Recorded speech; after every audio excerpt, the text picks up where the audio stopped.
wait, your mic is way over there. Oh, that's right. All right. Red tape.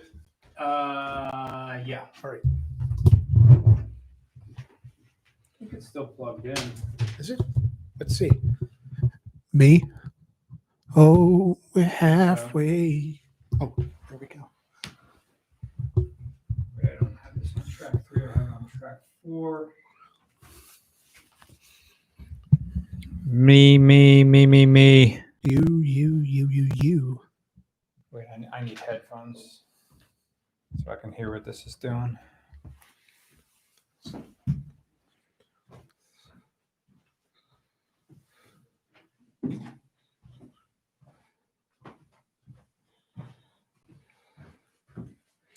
Let's see.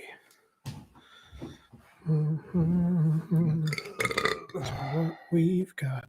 It's stuck in my head now. Maybe it's because you mentioned New Jersey in the title. Yeah, well, that's a story. The story that is called New Jersey Border Patrol is a story I'm talking. So, me. Me. Yeah. You're up more, but then wait.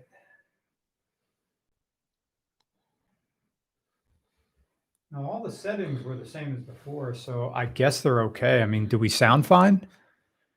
Because I'm going to be I could be like right up on it, but.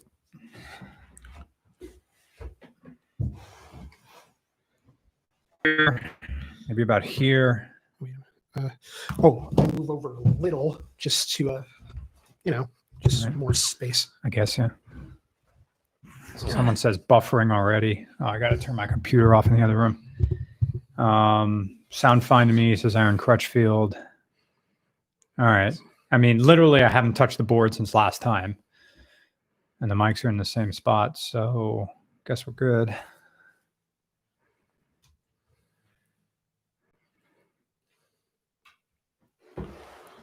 All right, good. We're going to hold for sound in a little bit here.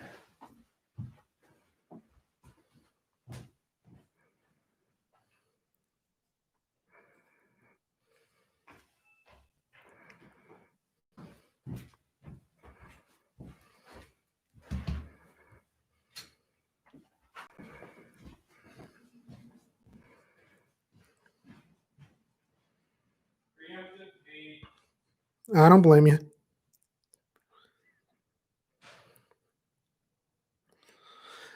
So yeah, I'm working on the Christmas song for this year, and I came up with 3 of my own beats as we hear Brian peeing in the background. Maybe I should add that to the beat, because I don't want to like buy a beat, but I have a rap that I wrote that I think it's going to be 2 songs this year, a Christmas song and a New Year's song, because I have this New Year's song that I don't want it to go to waste, but it was already used in the Suzuki Cappuccino review. And so it's a full version of that song. And I think people seem to generally like it because it was kind of like, I realized the more morose, sad songs that I write are the ones that people tend to identify with. Or I guess kind of like sweetly sad, melancholic, bittersweet, all that nonsense. This is for like the however many people who care about the Christmas song, which shrinks every year, but I don't really care because I like doing it. And the whole point is you got to do things you like doing. Otherwise you're going to be miserable all the time. And so I prefer to not be that. I've also been watching a lot of video games as movies. So I watched What Remains of Edith Finch. Fantastic adventure game that's only lasting like an hour and a half, but it tells a wonderful story. Watched Tell Me Why, which is from the makers of Life is Strange. Very interesting stuff. And yeah, so that is something that will... and I don't know how to finish that sentence. Finishing sentences is overrated. It really is. We have one guy, Aaron Cruz, before we get started here. Thank you. Doesn't have a question, but thank you for the donation. I appreciate it. So we're going to hold for sound now.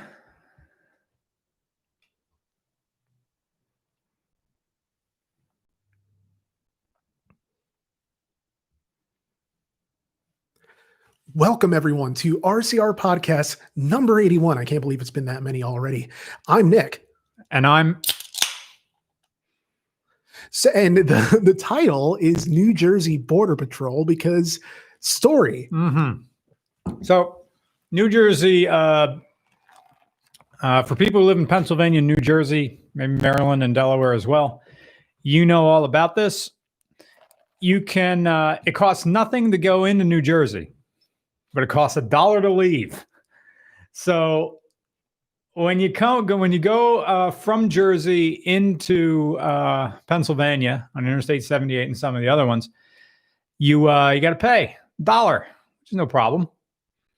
But you have your Easy Pass, which is your little transponder there, and you get charged $1. Well, it didn't read mine because I was on a motorcycle, and I've used Easy Passes on previous motorcycles of mine. But every other time I've done it, I've taken the Easy Pass off the motorcycle's windshield and rode through the turnpike scanner with riding the bike with one hand and holding the Easy Pass up above my helmet with the other, and it reads. Well, this time I kept it on the bike windshield and it didn't read it. And then I got a bill from Easy Pass New Jersey for $30 as a violation. Like, yeah, you went through this and you didn't have it. And I'm like, clearly I do. So I tried to call the customer service number to just say, because this stuff happens. And of course, due to COVID, wait times are longer. And then, it says my connection is unstable. Please retry. Yeah, it's coming in and out for me, but currently we're on. So people in there are saying F. Yeah, great. Well, anyway, double check that the Zoom is still recording, and it is. Yeah. So anyway, I tried calling back, trying to get to a human, and they said we're at capacity or something. So you can't even call. So as I posted this on Twitter, including that little grainy shot of me on my motorcycle from behind. And someone in Twitter just said, fill out the form, mail it back, and say that this is my Pennsylvania transponder number. It didn't read. And just mail it in and then just see what it says. So that's it. There was someone in the regular chat when this started who asked if we know any good Serpentine belt brands. No. Which it never occurs. AC Delco, I guess. It never occurs to me to think of them as having brands. That's like thinking about a brand of toothpicks. I don't know, OEM manufacturer. Because I think they're just don't buy the cheap ones, I guess. Go with whatever your local mechanic says they like. Yeah. Gates belt, someone says in the chat. Yeah. There was on my end, there isn't really much to discuss before getting to super chats other than the lovely news that we have been accepted into yet 2 more film festivals. Cool. Which I'm trying to pull up now because I forget their titles offhand. Yeah, and I just love the images with the laurels on them. Yeah. Everything is great with laurels except for Arrow. And the Motor Film Awards, we've been nominated for Best Documentary Short.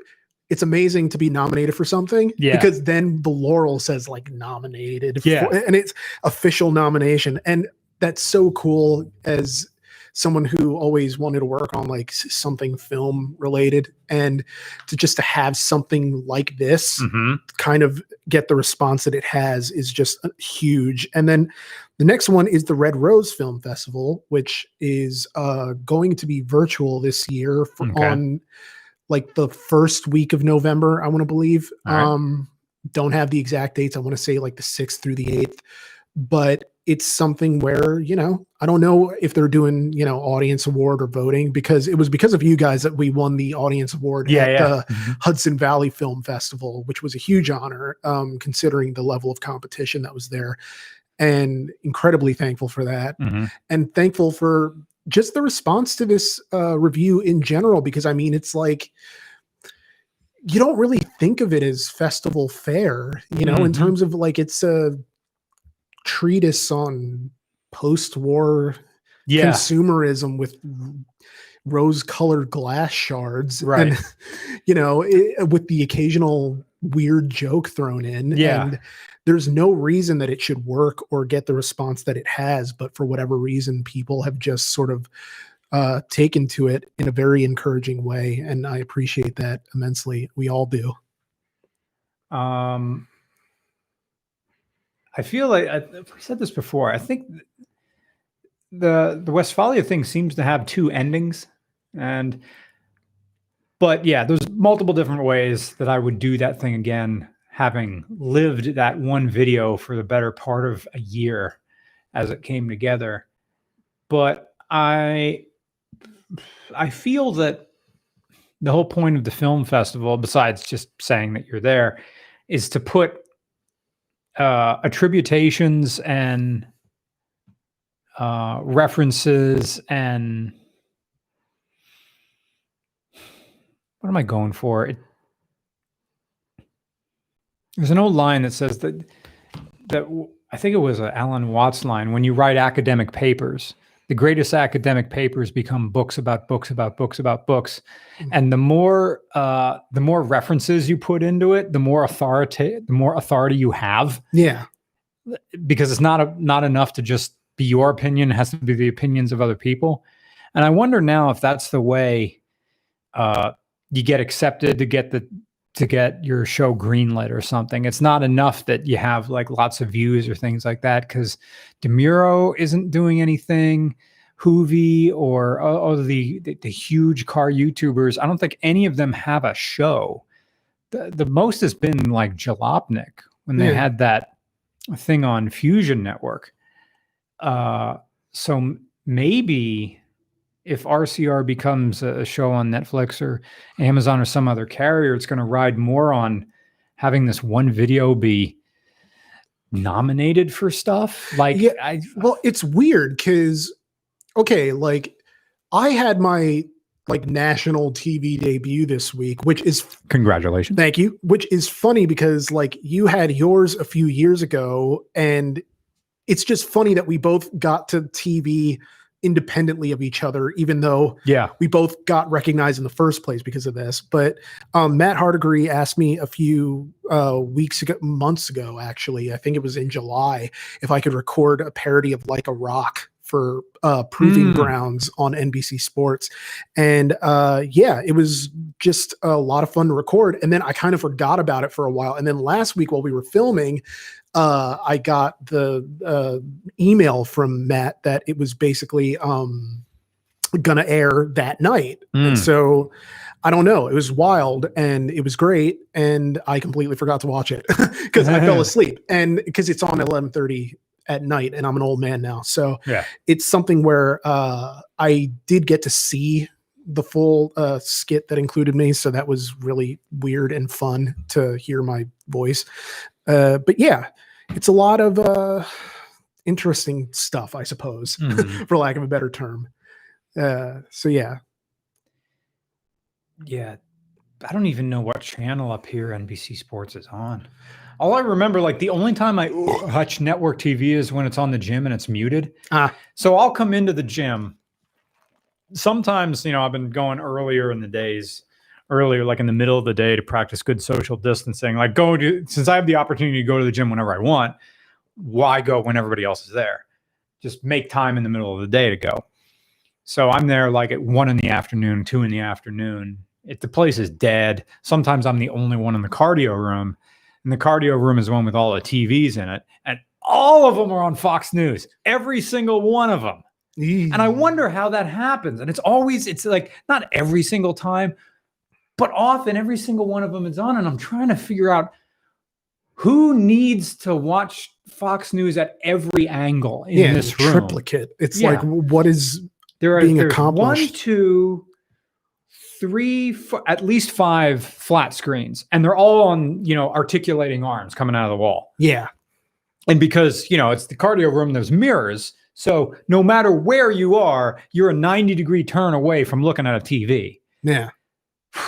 So I go in there and I like switching the TVs to something nice and neutral. I go to the first TV and I'm not playing politics here. I go FS1 Sports, because FS1 likely will have UFC on it. So if I'm going to be sweating, I want to watch someone else sweat. Yeah. And then the next one will be completely neutral, be the Weather Channel. And then the next one, I try to find like ESPN, name your It's versions neutral. of, yeah. Yeah. And then, but I keep forgetting about NBC Sports, and I have no idea what channel that's on, how deep that is. Yeah. Or even if it's offered on whatever cable subscription the Schuylkill Racquetball Club has. Yeah. I mean, it's funny because what you want when you're working out is just something neutral, something that is easily distracting from what it is you're doing. And that something that you can watch without sound. Yeah. The worst are the guys who come in there and crank the volume on the television. Yeah. So now it has to do battle with either adult contemporary music in the middle of the day or suburban hip hop at night, which is an interesting choice because it's more like it's getting hot in here, so take off. That's not really hip hop, though. No, it is. It is technically. Yeah, I don't know, but it's something where I think people just want something that there's no risk of it overtaking what they're doing. Wait,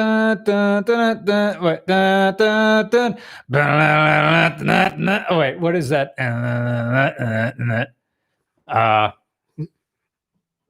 It had Biz Markie on it once.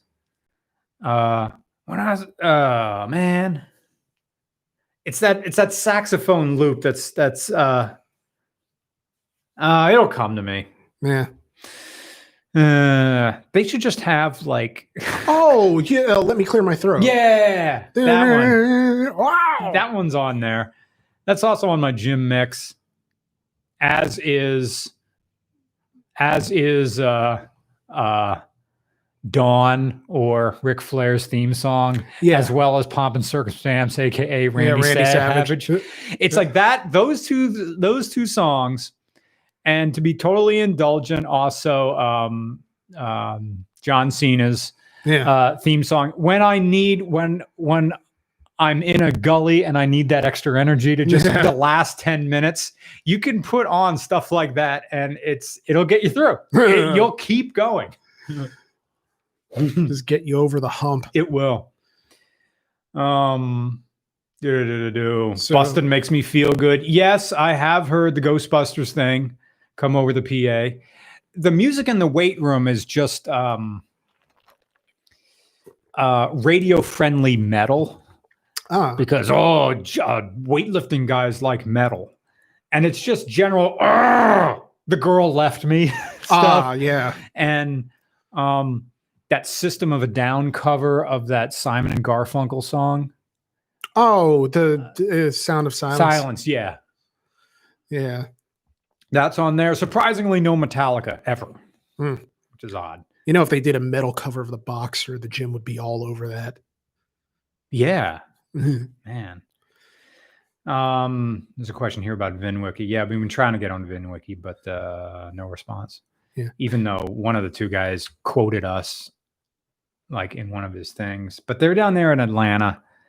Travel is although Charles Guam, the guy with the van truck, said I should come down and he has like an extra room. So I could. Lord knows American Airlines has been telling us, hey, lots and lots and lots and lots of cheap flights. Yeah. But then again, do I want to get on a flight? I like the idea of getting on a flight, but I don't trust other passengers to keep it together.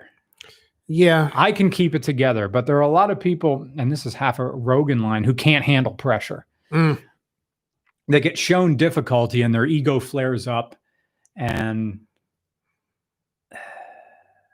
so would I rather drive to Atlanta? That's a 2-day drive. You could do it in one day. It'd be a pain in the ass.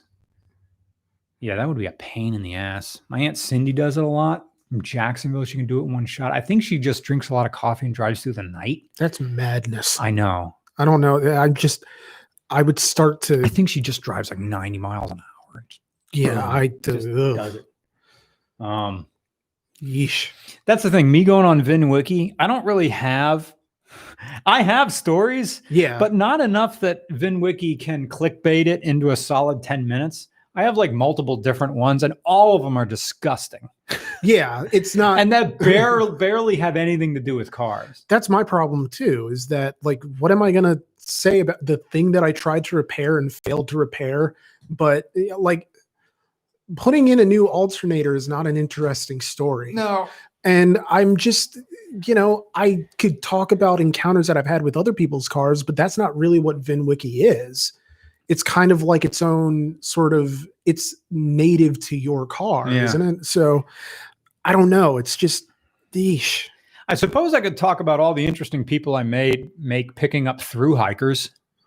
Possibly, yeah. In a Falcon. Hopefully, a good thing you weren't doing the whole like picking up through hikers yesterday when there was a manhunt going on for like 2 murderers or whatever they did, or robbers, or what, I forget what they did. 2 teenagers hit up like some store way up in Frackville, and then went on a high-speed chase, crashed their car in Deer Lake, Pennsylvania, then fled into the Appalachian Mountains on foot. Yep.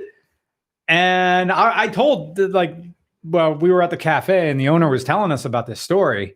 And it always happens, like, we're going to flee into the woods. The woods aren't accommodating, and they're scary. Yeah. The Appalachian Mountains, we live in, this is sort of a mix of suburban and rural, like mid-state PA. Yeah. Like where we're living right now, it's a small town. There are some developments around here that are suburbia-esque. Like a lot of Pennsylvania has suburbia without urban.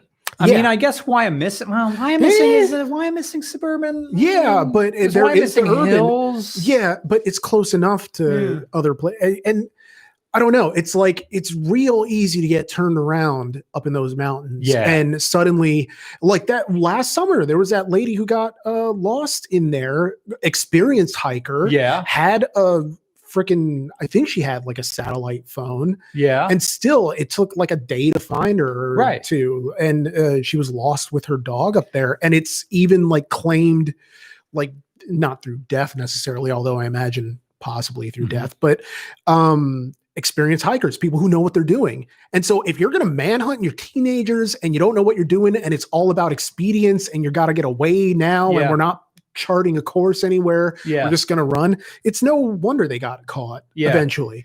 The thing about the Appalachian Mountains, it's not really there's 2 things that are going to hurt you in the Appalachian Mountains in Pennsylvania. It's very rocky up there. We're used to it being out. Woods aren't like Pacific Northwest around here where the ground is soft. Yeah. You fall, it hurts, because it's like the rocks just come up through the dirt. I just thought that's how woods are. There's rocks everywhere. Yeah, it looks like rock candy. Yeah. Like one of those pops of rock candy. So you can't dig, you can't do anything. And 2, the bushes. Sometimes you can't walk away from a beaten path. Like, thistle bushes or thorn? I just grew up calling them sticker bushes. You walk into the woods, it hurts. Yeah. You can't walk through it because there's thorns going to be going everywhere because they grow really well. Why is nature attacking me? Yeah. And then I was walking through the woods, like a nature area in New Zealand, and I'm like, there's no real underbrush here. This is all kind of nice. Yeah. Like, that was possibly the second weirdest thing after the no screen doors anywhere. That was just so, like, it's one of those quietly unsettling things where there's nothing inherently wrong with it. It's just that, but where are all the screen doors? Your window is open and it's outside. Your door is naked and vulnerable. It's like, what if the mailman, how do you know I don't know. It's just weird. Yeah. Half of, childhood is, or half of like existing in a place is waiting, or is knowing that someone's there because you hear the screen door open first. It's that sound of that spring. Yeah. Like, kink, kink, kink. Yeah. Or that where it doesn't quite close and you got to go back and you got to click it closed. Yeah. Yeah. That's super weird. Anyway, so these guys went into the woods and then left the woods, they found someone's house and I guess tried to break in or something like that. And the woman was there with her child. Yeah. And I'm like, that's really like, that could have ended up being a much worse situation than it was. I guess they just tried to open it, like according to like Amy was telling the story, they just tried to open the door and then she didn't let them in. And then that was the end of it. Yeah. I mean, obviously, but then again, these guys. when I hear these stories, I'm like, man, I should go get a gun. All I have, what I have here is bear spray. Yeah, like a can of bear spray, which is like 10 times. Essentially, bear spray is like riot spray. You're not supposed to use it on people. Yeah, but fuck you. You break in, you're getting the bear spray, and you're blinded. And bear spray shoots like 10 feet. So yeah, I think, I don't really want a gun. I had them, and the thing about me owning guns is that I sleep less well.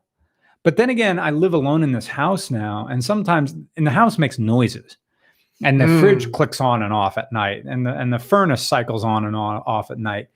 And sometimes I think, man, I should go get a gun. The only one I really want is like a Ruger Mark IV, the new ones that are easy to clean and break down really easy. Yeah. And like my mind is like, look, if I have accidental discharge, that bullet isn't flying through this wall into the next house next door and then killing the grandma who lives next door. So that's like a thing.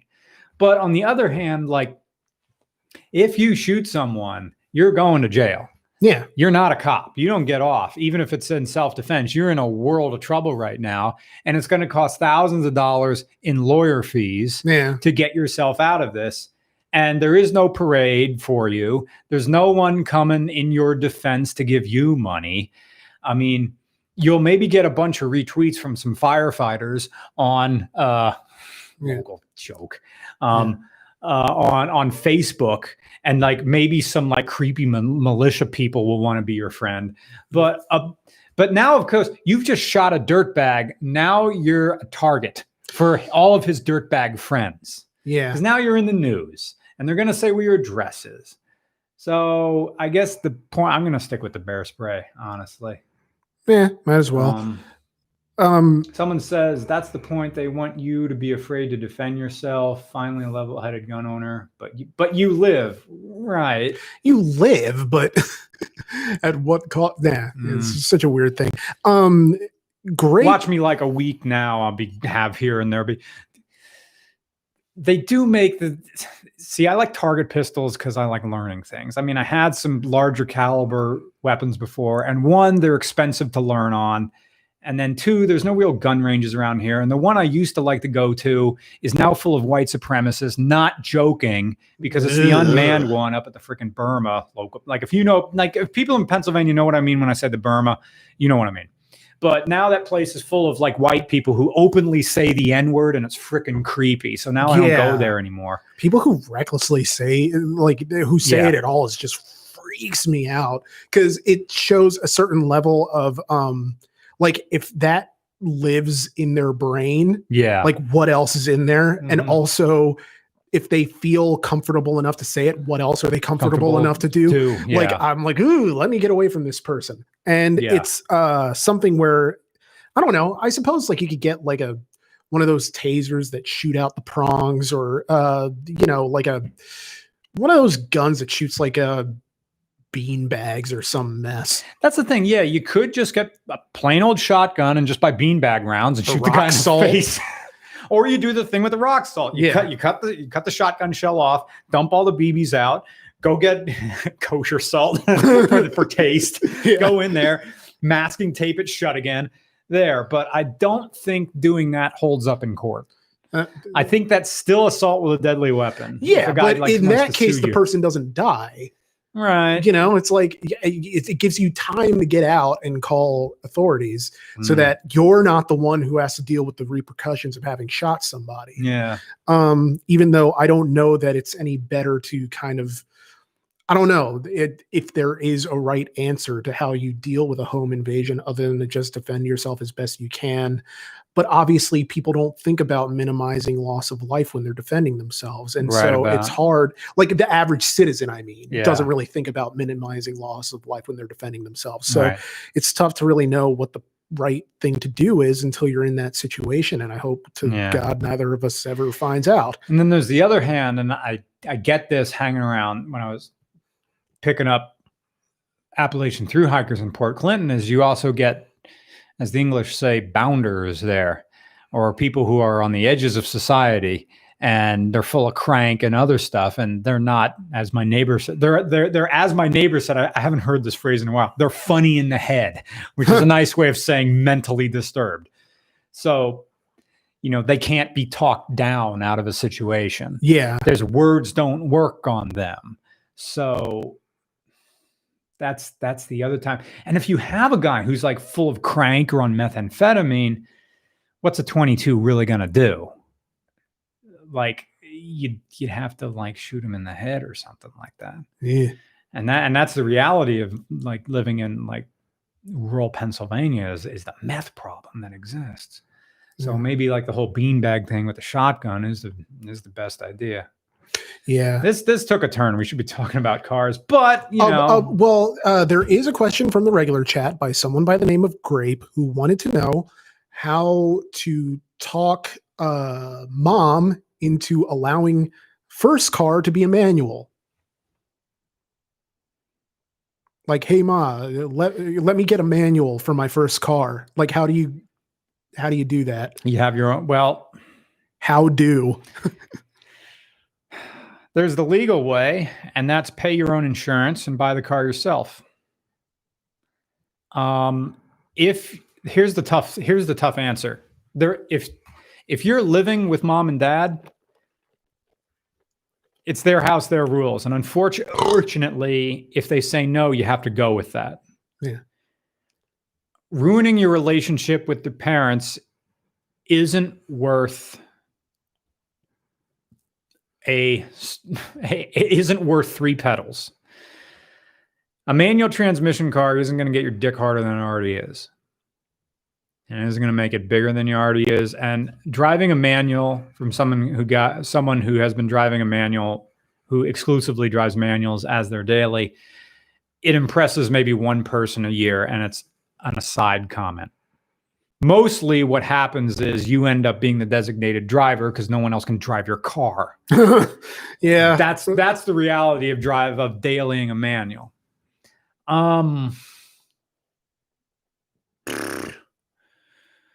The next question is, why does your mom not want you to have a manual?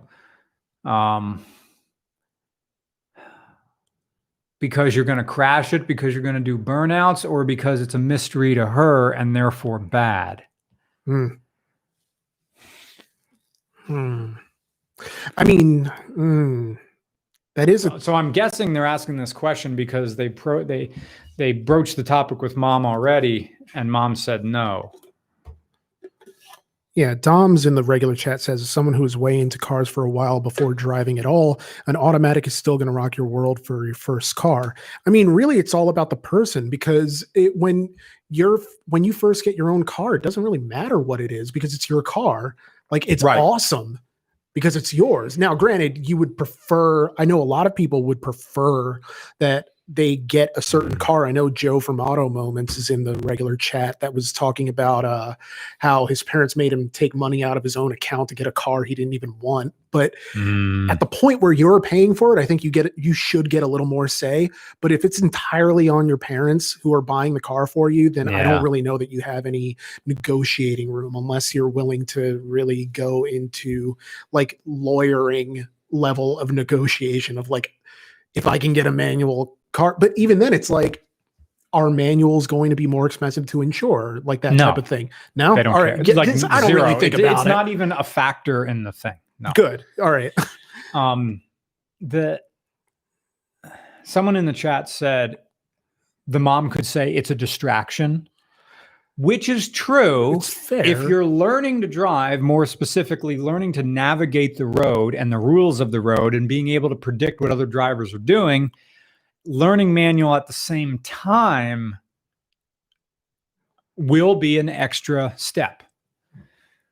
If you grew up around manuals and this is like a farmer sort of thing, where manuals, they were the only cars, and it already isn't like when you're driving a car around a farm and already that thing was in your brain, then that's no factor.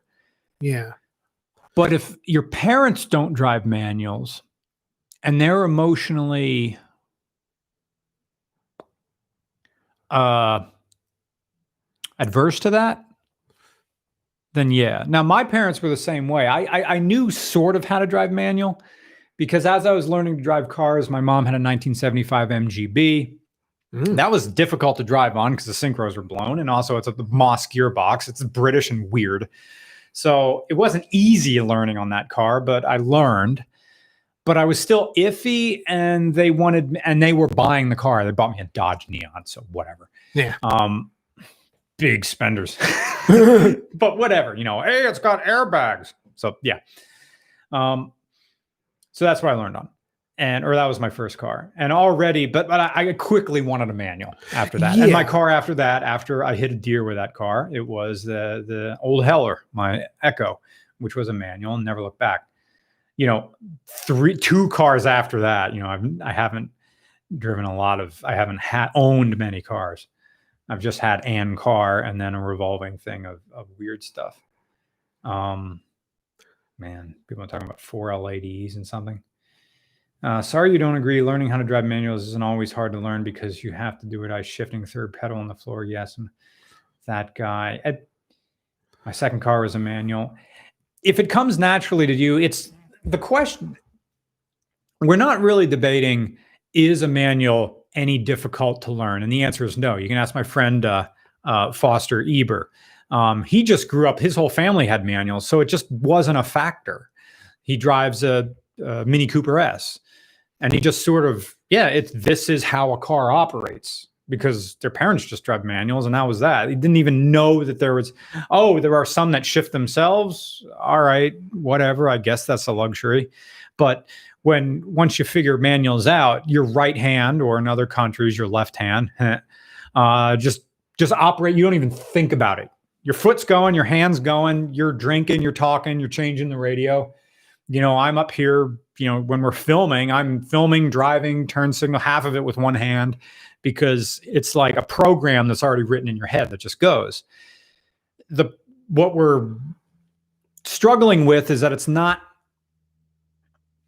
his decision. It's the mother's desire to keep the son safe. And that violates logic. Yeah. Like when I was talking to my neighbors, we had this conversation about, I won't get into it because it's political, but they were talking about the buses of marauders. But the wife chimed in and says, wait till you have kids, then you'll know what we're talking about. And then the conversation turns into, well, I'm never having kids. Yeah. But that's a thing. And my friends who have kids said, oh yes, when I became a mother, when I became a father, I worry constantly. And they said their anxiety just kicked up. And looking back, that made sense.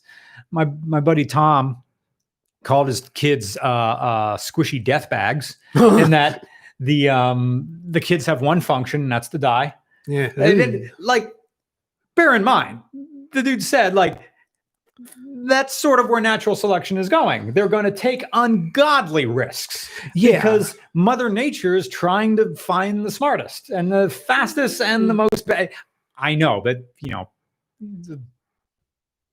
it was a dark joke. Maybe. I apologize. It's still something where, I'm terrified of my nephew to start driving, and I'm just his uncle. I'm not their dad, but they're my kids, my niece and nephews.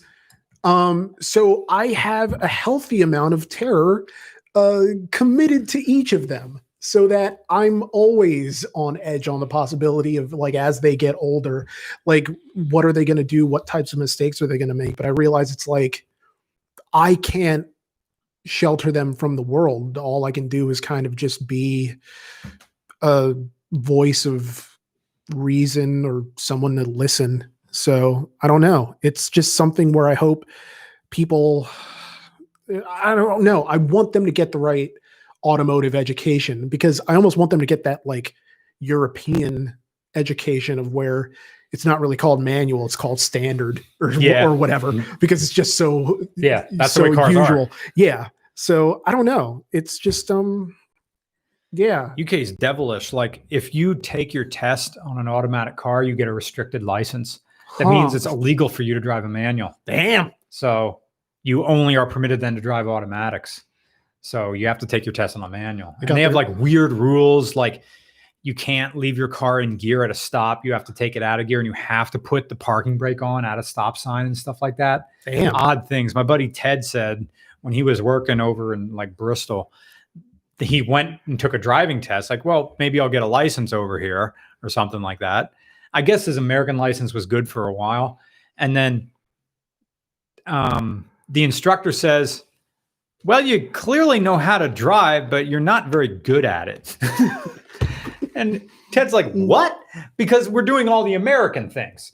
We sometimes just leave it in gear and just have our foot on the clutch if we're just at a stop sign. Like, look, I'm just stopping here for a second. I don't need to take it out of gear. Yeah. Or I'm just going down to first, or like other stuff. Or you take it out, you wiggle it, you do the wiggle stick, or you're on the flat. Yeah. Like, and it's just in neutral. Like we're at flat. The car's not rolling either way. But no, you have to put the brake on. Weird nanny state stuff. So you listen here. You're gonna. Yeah. Shall we get to questions? I believe we shall. Okay. Cameron, familiar face. Thank you for the generous donation. Greetings from rainy Southwest Virginia, y'all. F Easy Pass, New Jersey. I was wondering if you would ever remake the Avenger reviews since the original's been deleted. Yeah, maybe. Watch it be like the first gen Avenger, the one we didn't do, the one from the 90s.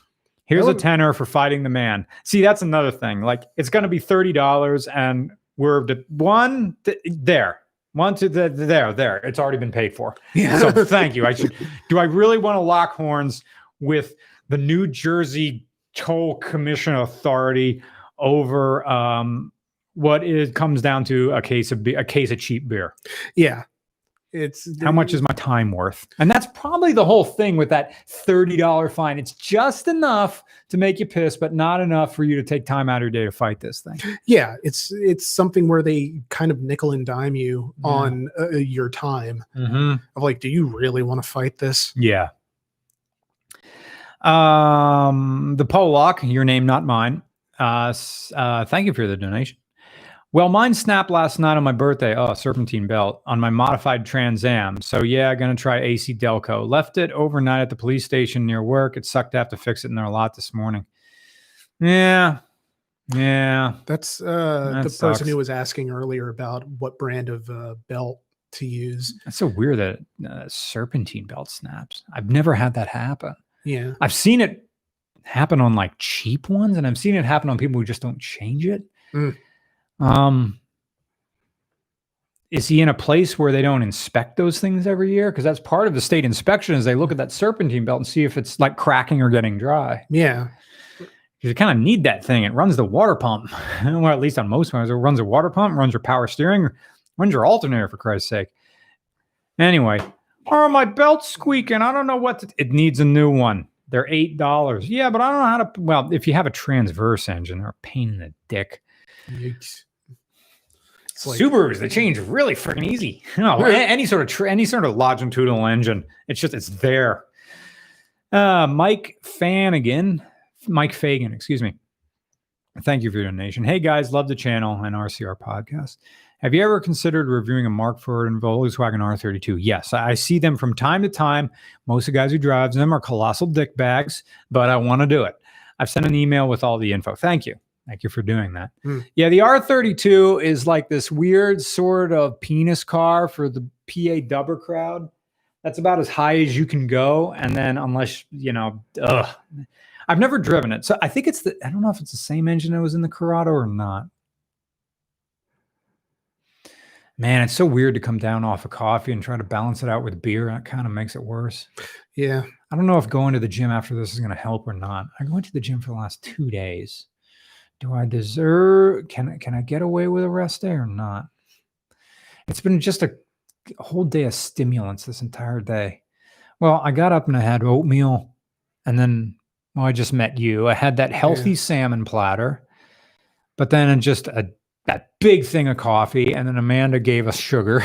That banana cake. It's becoming a recurring thing. I mean, I'm not complaining, but I'm not complaining either. If I were more militant about like no sugar, I mean, I imagine I would just take it home and like just pick at it over the course of several days, but oh, wait, maybe I should just go out and take a walk or something. It is, even with that, the smoke from the fires have finally reached the East Coast.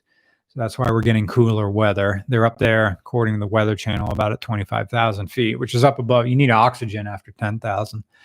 But that's why we have cooler weather. Maybe I should just go take a nice brisk walk. That'll clear my head after this. It's very nice. That's what I do. I take walks more than going to the gym. Sometimes I'll be just gone for 2 hours taking walks. Nice. And just listening to podcasts, listening to music, listening to nothing and writing things in my head.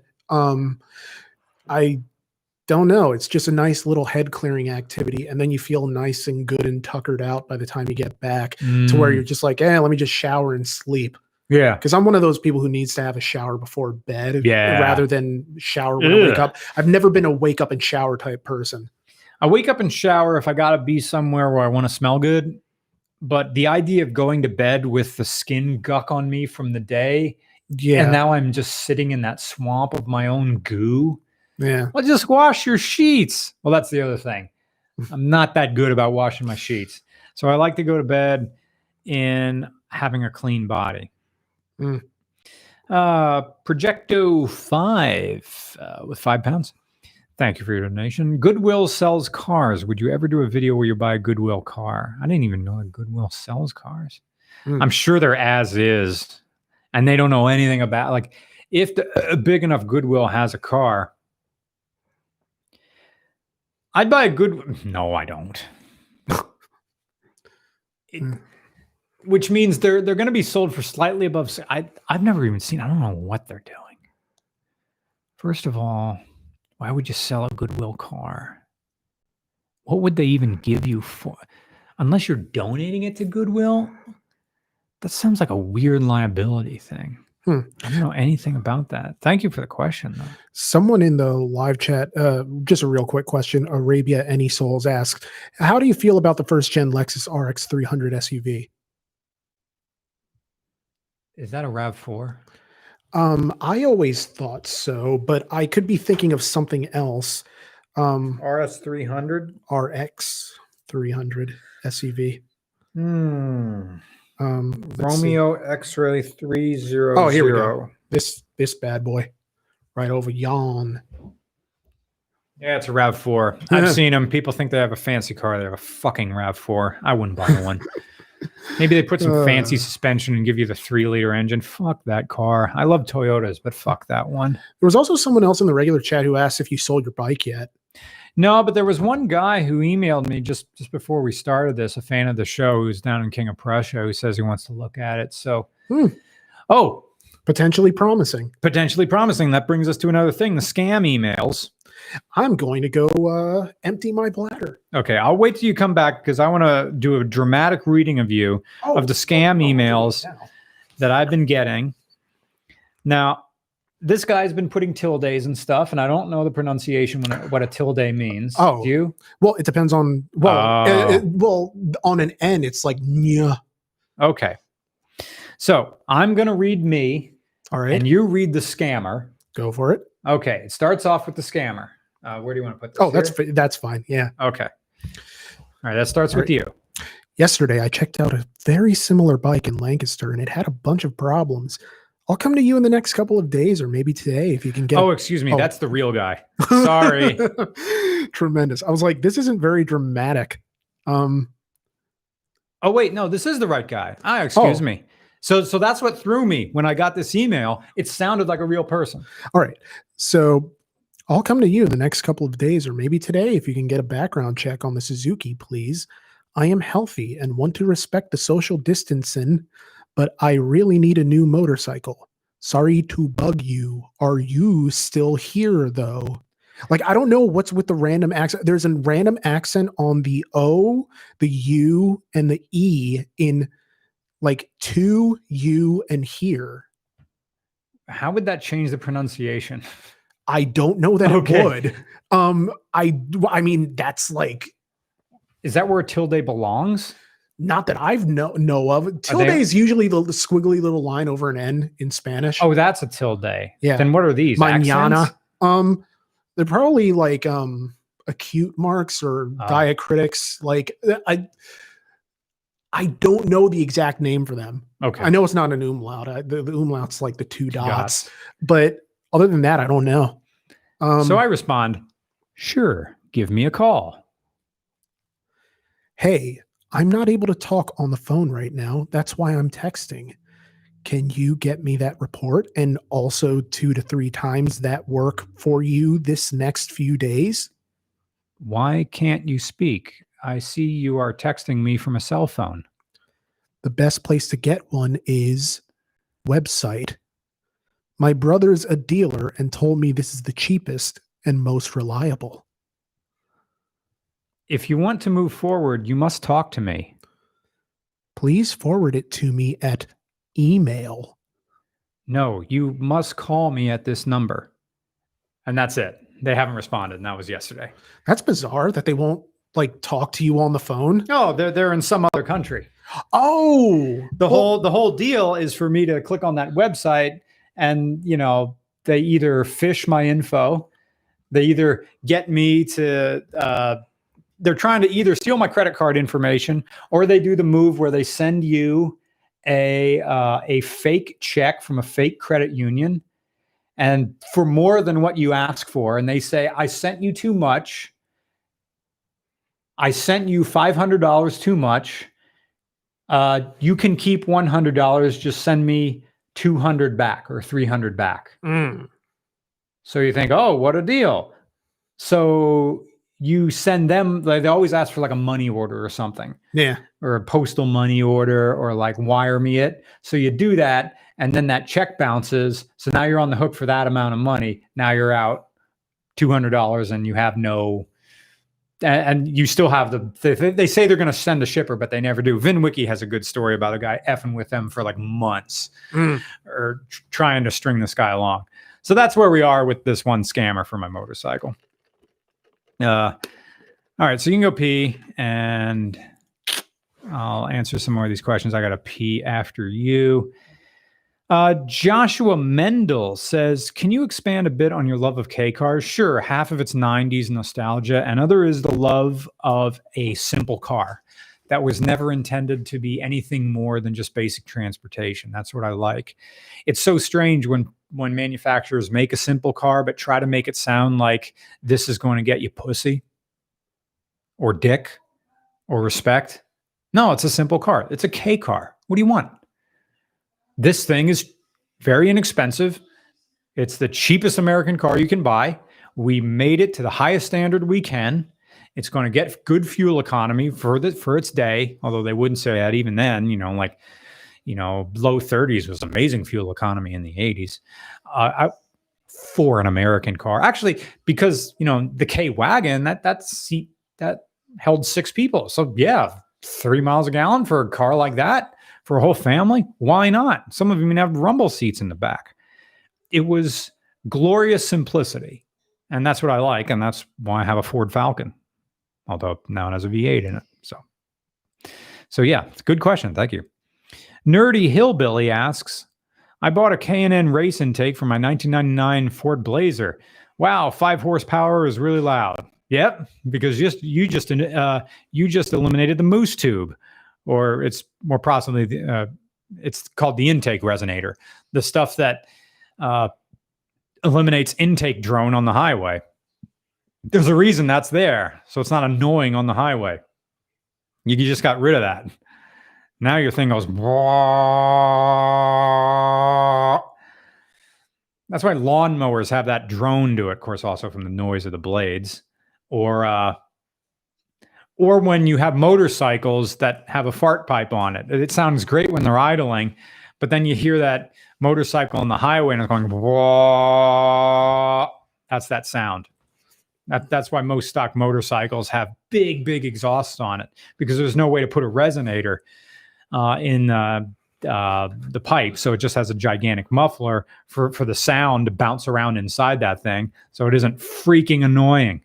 I remember how I had a Honda with like where they pulled the baffles out of the exhaust. No, excuse me, it had Mach 2-in-1 exhaust on it, on the highway. It just hits, because every car has a resonance frequency, and it usually happens somewhere under load on the highway where the sound waves bouncing around inside the intake and exhaust, in your case, the intake, hit that frequency where they just sort of amplify each other. You've heard that for those of us who grew up riding a school bus to school, school buses have that problem. I don't know how they work around it. I think because it's like an International Harvester diesel engine, and all a school bus is a giant like subwoofer box where sound just bounces around inside of it.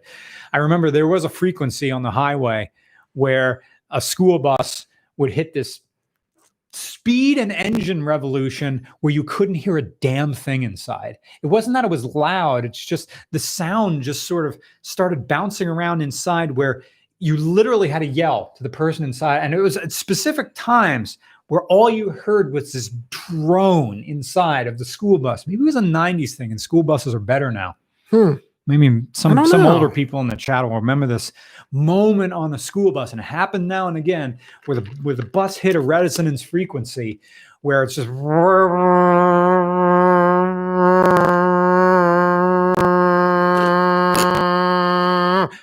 then it would go away again when the bus had to like slow down or something like that. It was bizarre.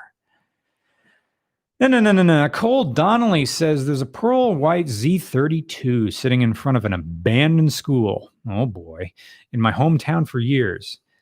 There's a way to get a title for an abandoned vehicle in my country. It's in the South, so Rusty, is he asking me a question? Is there a way to get a title for an abandoned vehicle in my county? Well, he's having a statement, so there really isn't a question here.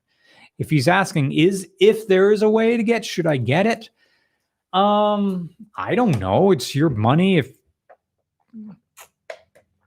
I hope you can work on this car. Like, it's not going to be one of those project cars that lives in the street. That's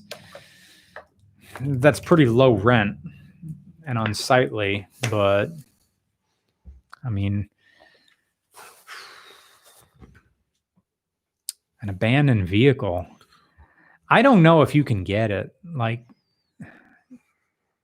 see, that car belonged to someone at some point. And that's the thing about car titles is, it was registered to somebody at some point. And I don't know what's involved to have a car become available that's just found. It's super strange, and I don't have an answer for you. But thanks for bringing it up. You gave me something to think about. Yeah. Thomas says, am I going insane, or was there another video on the Kia Forte press event in addition to the narrative? I swear I saw a video driving with teeth. Yeah, I was doing that. I'm surprised that's not up, unless it just disappeared. Or did I give the footage to Savage Geese and he put it up? I think you gave the footage to someone, if I remember right, because I remember asking you how many videos you were going to get out of that. And I think you said like one-ish. Okay. But I'm not entirely sure. That's why. It's like, because a lot of the time I'm thinking about, do I have a video that needs to go up soon? Because I didn't go to that press event. So it was something where, I mean, even if I had, I don't know that I would have had anything to say. So go on, type in Kia Forte Savage Geese. Maybe the video that I shot, I just gave to him, and that's where it is. Maybe. Thank you for your question. Tristan Green, thank you for your generous donation. Cheers. If you're looking for a new gin, try Roku. What's the latest intro the winter? What's the latest into the winter you can ride East PA? Here in Northeast Ohio, we've been able to ride deep into December with these mild winters. It depends on our winter. Sometimes we get mild, sometimes we get heavy. Sometimes we get that moment where it's mild, and then like late February, early March, it gets super cold, and we get, every year in PA, there's at least one big dump. There have been winters where there has been none. people, the news was saying that like we might go into the 40s within the next week, which I mean, I imagine we'll bounce back from being in the 40s, but it's just bizarre that 40s at night. I saw 40s at night in the next coming days. But next week, according to Mike Regensberger, my old boss at Kutztown University Radio, I'm wearing one of those shirts right now. Oh, and that, yeah. See, he's a big weather freak, and he says next week we're going to have like 75-degree days. So very nice.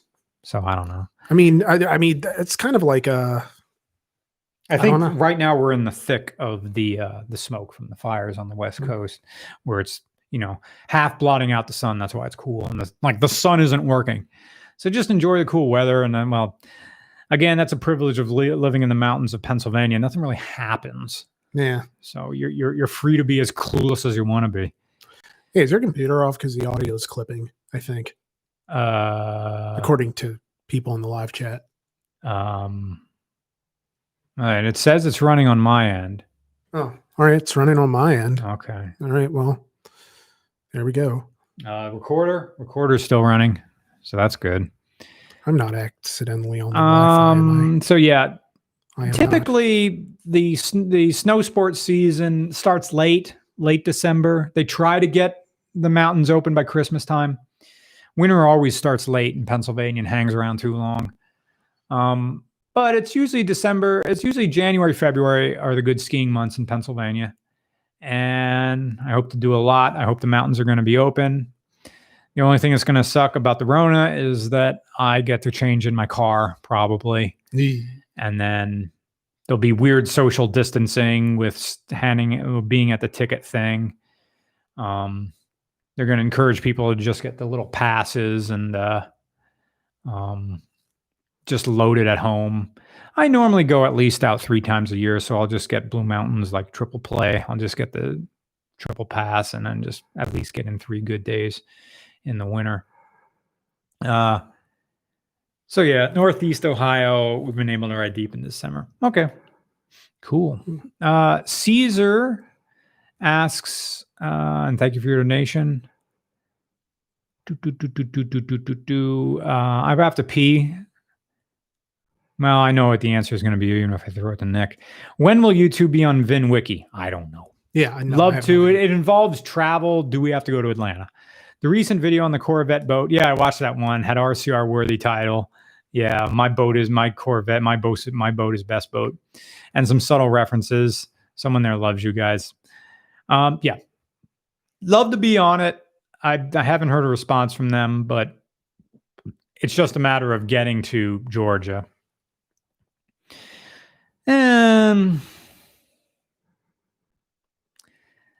I'd have to brainstorm some ideas and like outline them because I want to give a good story to be on it. Yeah, I think like The Hobbit, every good VinWiki story deserves a little bit of embellishing. Yeah. So I will be doing that. I fear that if I tell a story, it's going to be up to their editing, but then they got to make it fit. So I'd like, I don't really mind. I'm probably going to have to censor myself because, well, we've been censoring RCR a little bit anyway too. So,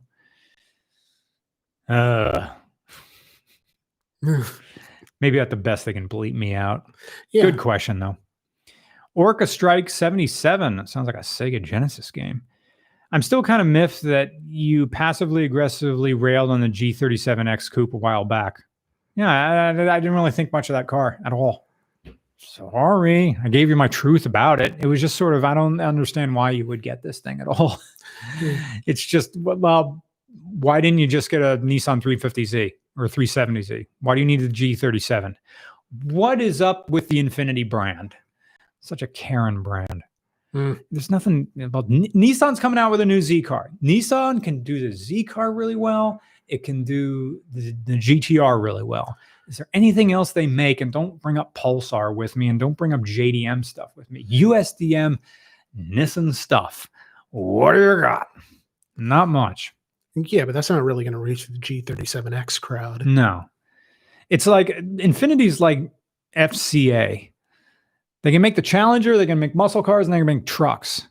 Their average stuff, it's good until it's like a Mercedes. It's great until the warranty runs out. Bob says, movie cars. Think any modern car make movie cars. Think any modern car can make as big a pop culture splash as the DeLorean, generally 18 van, etc. Big show or movie today? That sounds like a you question. Yeah, I was going to say. So let me go over this again real quick.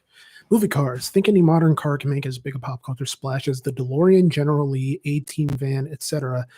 in a big show or movie today? Well, yes, because the strangest things suddenly become popular again the minute that you get a major TV show or movie getting behind it. Now, granted, I don't have any great examples offhand, but I'm thinking along the lines of how, I don't know, any of the Fast and Furious movies kind of up the value of some of the cars featured in there, although those movies are getting far more ridiculous to the point where Michelle Rodriguez said they're heading to space, which, I mean, seems very on brand, so whatever. But as far as I know, I think it comes down to, look at the Camaro, for instance. I mean, it's not like it needed to get a second life necessarily, but I feel like a lot more of the general public is familiar with Camaros through the Transformers movies, through Bumblebee.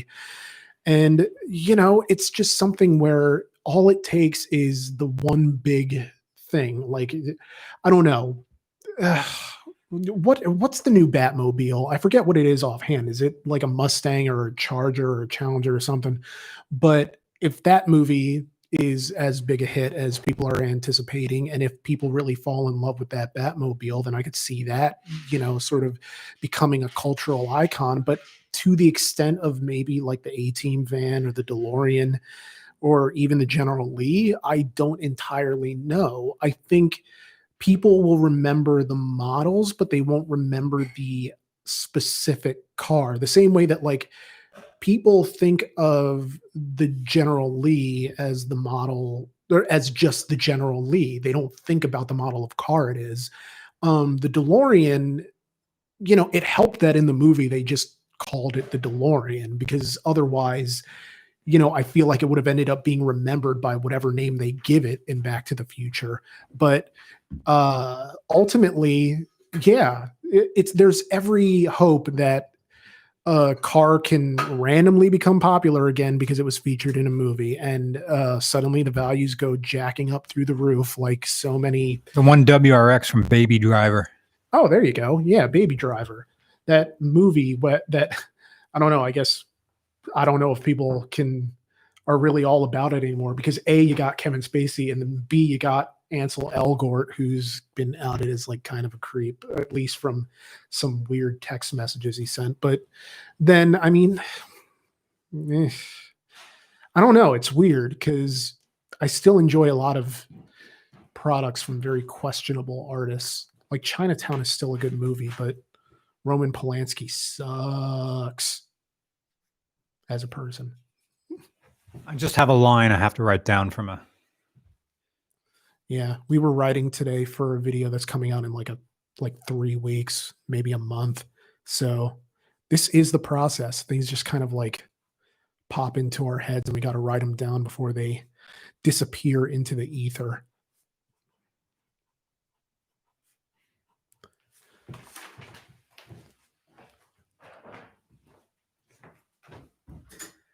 And back to the trade. Herp. Oh, oops.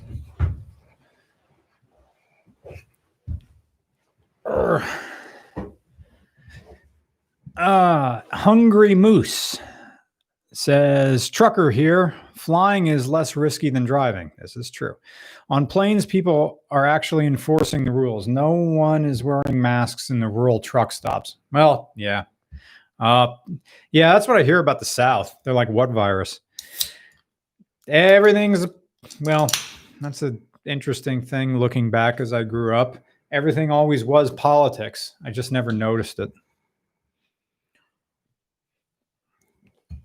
I guess. Well, maybe I have the privilege of not sweating it because you guys, we get to live in this silly little world of cars and dick jokes and whatever the rest of the God-loving world does is between them and whatever team they're on. Yes. Team. Was it always teams? Or did that start with the Reagan administration? Don't know. I don't know. It's a good question. Jacob Edson says, thank you for your donation. Love you guys. I've been a fan since the Echo review. Well, that was the first one. So thank you. Ever thought about coming to Boise, Idaho? I have thought about coming to Boise, Idaho. I've got a 66 Corvair Monza. Very cool. A 2014 Chevy Spark. And the official cars of, well, Chevy Monza is, or Corvair Monza, excuse me.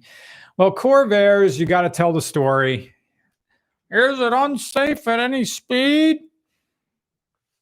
This must be what would be like DeLorean people asking, like, where's the flux capacitor?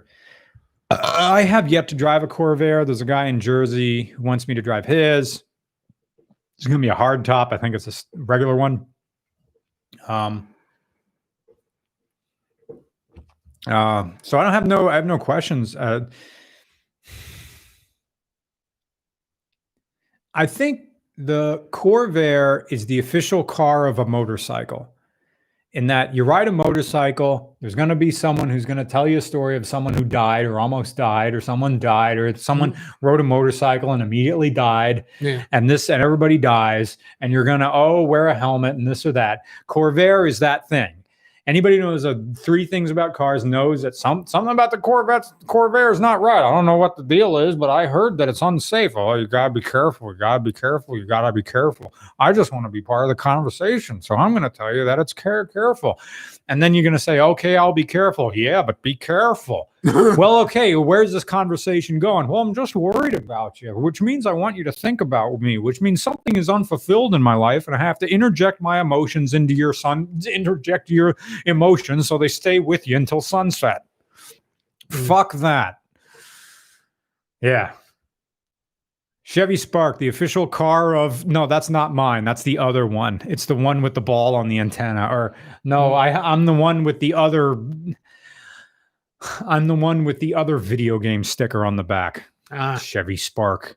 Takes me a while to even picture that car in my head. Good question. Nerdy Hillbilly again saying, you say it's better on gas and is cheaper to purchase. Oh, that's about trying to convince mom to let you ride or have a car with a manual. Yeah. Again, it's not about logic. It's about emotions. Yeah. More or less. That's kind of true of most things, not just cars, it seems. Yeah. Sean Simon. I live in Northeast Ohio. Hello, Northeast Ohio. My friend is moving to Orlando, Florida, and has hired me to drive his 2016 Jetta down to his new home this weekend. And I'll be flying back on Monday. Can I turn this into a career? Yes.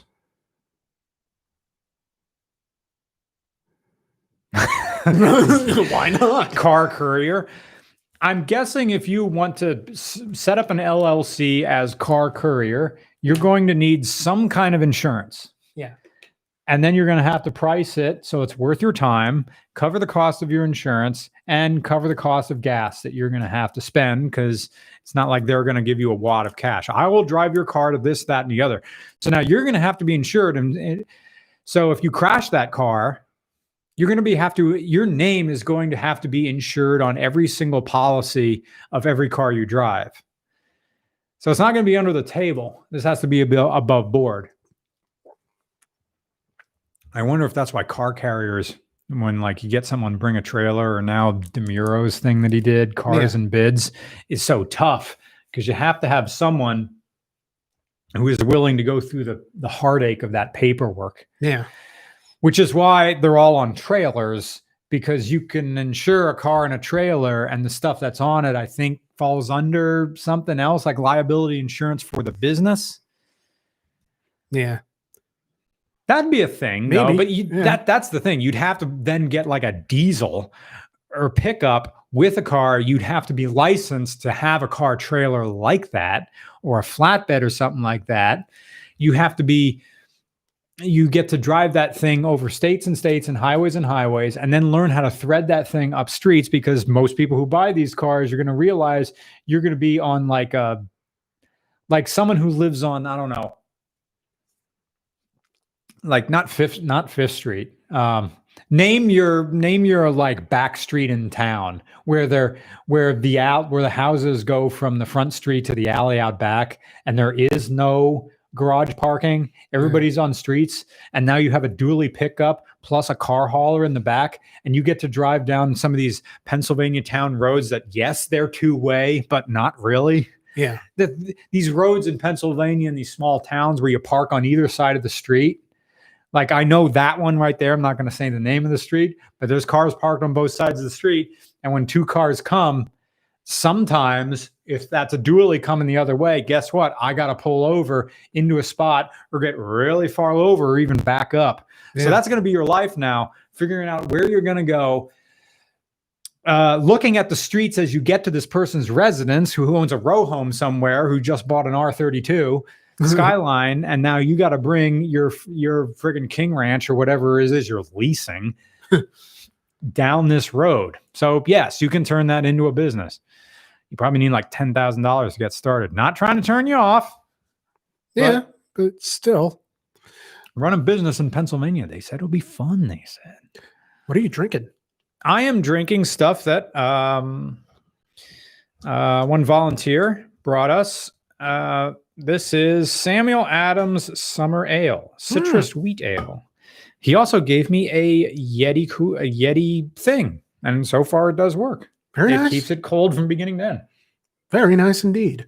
And not sweaty. But I feel like a kid with a juice box with this, or a kid riding with one of those fat pencils in the first grade. Yeah, like it's chunky. And the thing about Yetis is, they're heavy, so it's hard to tell if I'm done with my beer yet. It's sort of like, wow, I got a lot of beer left. This thing's heavy. Like, hang on. There's a lot of metal around this can now. Derek Law says, my dad is a retired truck driver. He didn't teach me manual because all his daily drivers were autos because he didn't want to deal with it when he wasn't working. But we're talking 18 gears over 3.6, which I guess means 3.6 rear end, or I don't know what 3.6 means, unless you're splitting gears or something like that. 6, 12. Oh, okay. So there's 6 gears, but they're triple. So I don't know. Yeah, I can see that. It's like on my off times when I'm hanging out with people, I rarely talk about cars. Yeah. Talk about other things. This is my job. Yeah. Why would you? Like, I don't talk to about cars with anybody. I feel like a lead weight when, people come over and they want to talk to me about cars. It's like, okay. Yes, I have opinions about that car that you want to get. And I feel obligated to weigh in because I know a few things. That's why when people ask me, what kind of car should I, Toyota Corolla? Yeah. And it's like, but what about Toyota Corolla? I don't care. It ends the conversation quicker. I don't know. Yeah.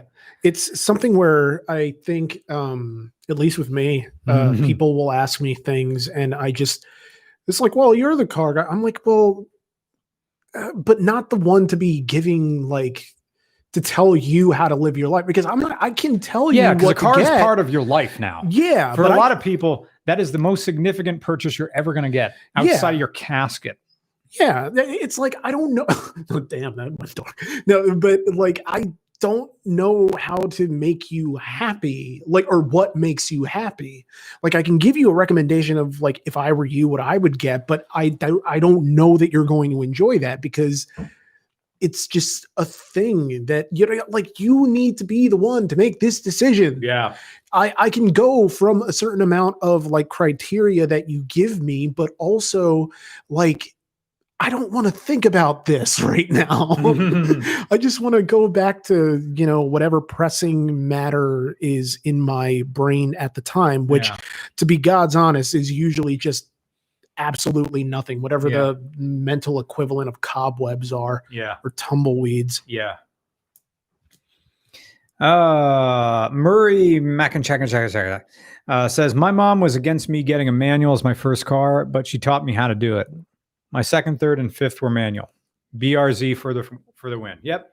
I cannot fault anybody for getting a BRZ. They are 100% good. They are fun to drive. Would a Miata be better? They're a better daily than a BRZ. You can actually put stuff in. Peebers, New Jersey Jazz 91. And this one is for both of you. What do you wish you could have learned sooner in life? Keep up the great work, guys. I wish I would have learned how to keep my mouth shut when I'm working Joe jobs. I wish I would have learned that a degree in English is kind of worthless. Not worthless now, but I wish I would have knew that making all those silly videos in college was really teaching me how to use Premiere and would lead to this. I wish I would have known that the gym was free in college and I could have used it to get ripped in college. I didn't figure that out until I wasn't ripped, but I worked out a lot senior year. Yeah. I wish I knew to wash my bedding at least once a week because my dorm room stank. I couldn't figure out why. It's like, well, you don't wash your... And also, when your bath towel needs to be washed. Yeah, those get... But I don't understand. It's like I wash my... all it is soapy water. It should be always clean. No, it's not how it works. Well, for me, the phrase has always been that I wish I knew then what I know now. But for me, that always rung kind of hollow because what would have been valuable to me back then was not the knowing. What's valuable is the process by which that thing is learned. Yeah. So that I don't end up in a place where it's essentially doing a math problem and getting the answer, but not knowing how to do the work. Right. You know, you learn the lesson, but if you didn't have the experience that taught you the lesson, you know, I don't know how well the lesson sticks. Now, granted, people can learn things without necessarily having them happen to them. You know, you can have someone whose race has had their mind changed without any formal, like, inciting incident. But yeah, for the most part, like if you're going to learn something that's pivotal to your life, such as, you know, I don't know, maybe like English degrees aren't the most useful degrees. That's something that you'll only probably learn from getting an English degree and realizing how pointless it is to have it. Yeah. Although I guess maybe people are learning it from us saying that, but I always say, and like, the most valuable thing that I got out of grad school was meeting you, like, because it's more valuable than the degree I got. You know, it's like the most valuable thing I got was learning how to just be disciplined. There you go. And I got the most out of Dr. Schwartz's classes, a little bit of Forsyth, and Vogel. Oh, yeah. Vogel, the classes I learned with him were instrumental. Yeah. On critical thinking and actually writing scholarly papers, which you see every week in little bits of form in RCR. Like, we're free associating the heck out of these things, but not citing any of the sources unless we absolutely have to. And not to be freaked out about deadlines. Yeah. That's another thing of essentially trying to meet a deadline is important, but the importance of a deadline is really about teaching you how to keep your own schedule. Yeah. So that, you know, this isn't high school. We're not going to give you detention. You're paying to be here, so you should want to be here. That type of thing. But also, this is your assignment, and it's teaching you to, like, okay, we're telling you how far out you need to have this done by. Please do not wait until the last minute to do this. The idea of deadlines being that, well, okay, it allows me to sort of portion things out in a way that makes sense for me so that I don't feel like my life is being overrun by all the things that I have to do. But I would always, you know, kind of just do it at the last minute. I just kind of give up and just do it then. So, When I think a lot about the 90s and the 2000s, a lot of it was ego based. And I wish I would have learned how little I exist. I didn't really figure that out until early 30s. And again, it was stuff during grad school and this was a bit of Dr. Schwartz, and that the concept of individuality was invented. Like it was invented usually around the time of the Renaissance. And then this is a whole who was that other? He was a good professor, but he got in trouble. Oh yeah, I do not remember his name, but I remember his face. What? I remember his name. I remember his face, and I'm not going to say the name. Yeah, but he told me that they're really, like, from his opinion, he was an excellent professor. He was just a little bit of a Bill Clinton. He was kind of a horn dog. Yeah, you can kind of read it in him. Because a lot of handsome man. Yeah. Well, actually, he was a male model briefly. Yeah. And you could see from how, like, some of the students reacted to him. Yeah. I remember I read Rate My Professor on him. People said, oh, every time he wears jeans, his butt is so hot.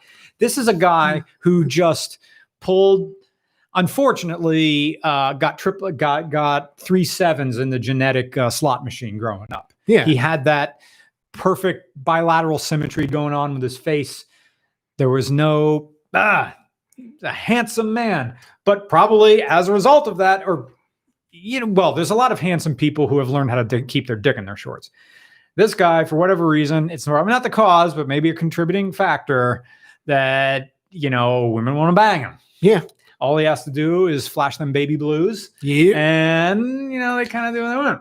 But it's also the bad side of using those genetic gifts towards ill purpose. Yeah. Of like, there's so many better ways you could have gone about being good looking than to, but I don't know. I've seen him without the beard and I've seen him with the beard. And in both cases, he looked like Chris Evans. Yeah. Oh, yeah. And Chris Evans just had that like dick pic issue. Yeah. Which, I mean, I always find it funny. I mean, that's America's Wang. He should have just owned it. It's like, yep. That's a naked picture of me. You're welcome. He pretty much did. He's like, well, what are you going to do? Now that I have your attention, vote. And it's funny because like he took it in such stride. Whereas I don't know that every celebrity in that position could have. Now, part of it was that it was his own gaffe. It was his own mistake. But even then, like Ray Park, the guy who played... I don't know the specifics. Did he send naked pictures to someone else? No, he showed on social media a picture of his camera roll, like all the photos. And in like the corner, you just see like, okay, that is totally a Wang. And it's just bizarre. Pictures of my dick. I had friends on my Facebook, female friends who were saying that like, hey, does anyone happen to have like the picture of Chris Evans thing? Because I've been looking on the internet and I haven't been able to find it anymore. And I'm like, well, you got to go to like Twitter or something, because I'm pretty sure they have it there. Dick. Yeah, they really do. Shit. They really do. And I'm Twitter is better than like Pornhub sometimes. Sometimes. I mean, you get these people like, God bless them for putting up like free samples from their OnlyFans. And I'm like, look, I can make do with this. Yeah, no. It's great. You're like the Costco or Sam's Club of me beating off. Yeah, free samples rock. Yeah, I follow Angela White and Cody Vore on Twitter. That's just fantastic. And I think a lot of it is, so the guy who plays Darth Maul, Ray Park, or played Darth Maul, he might be out of a job because he did more or less the same thing Chris Evans did, except it was him getting a Hummer. And, I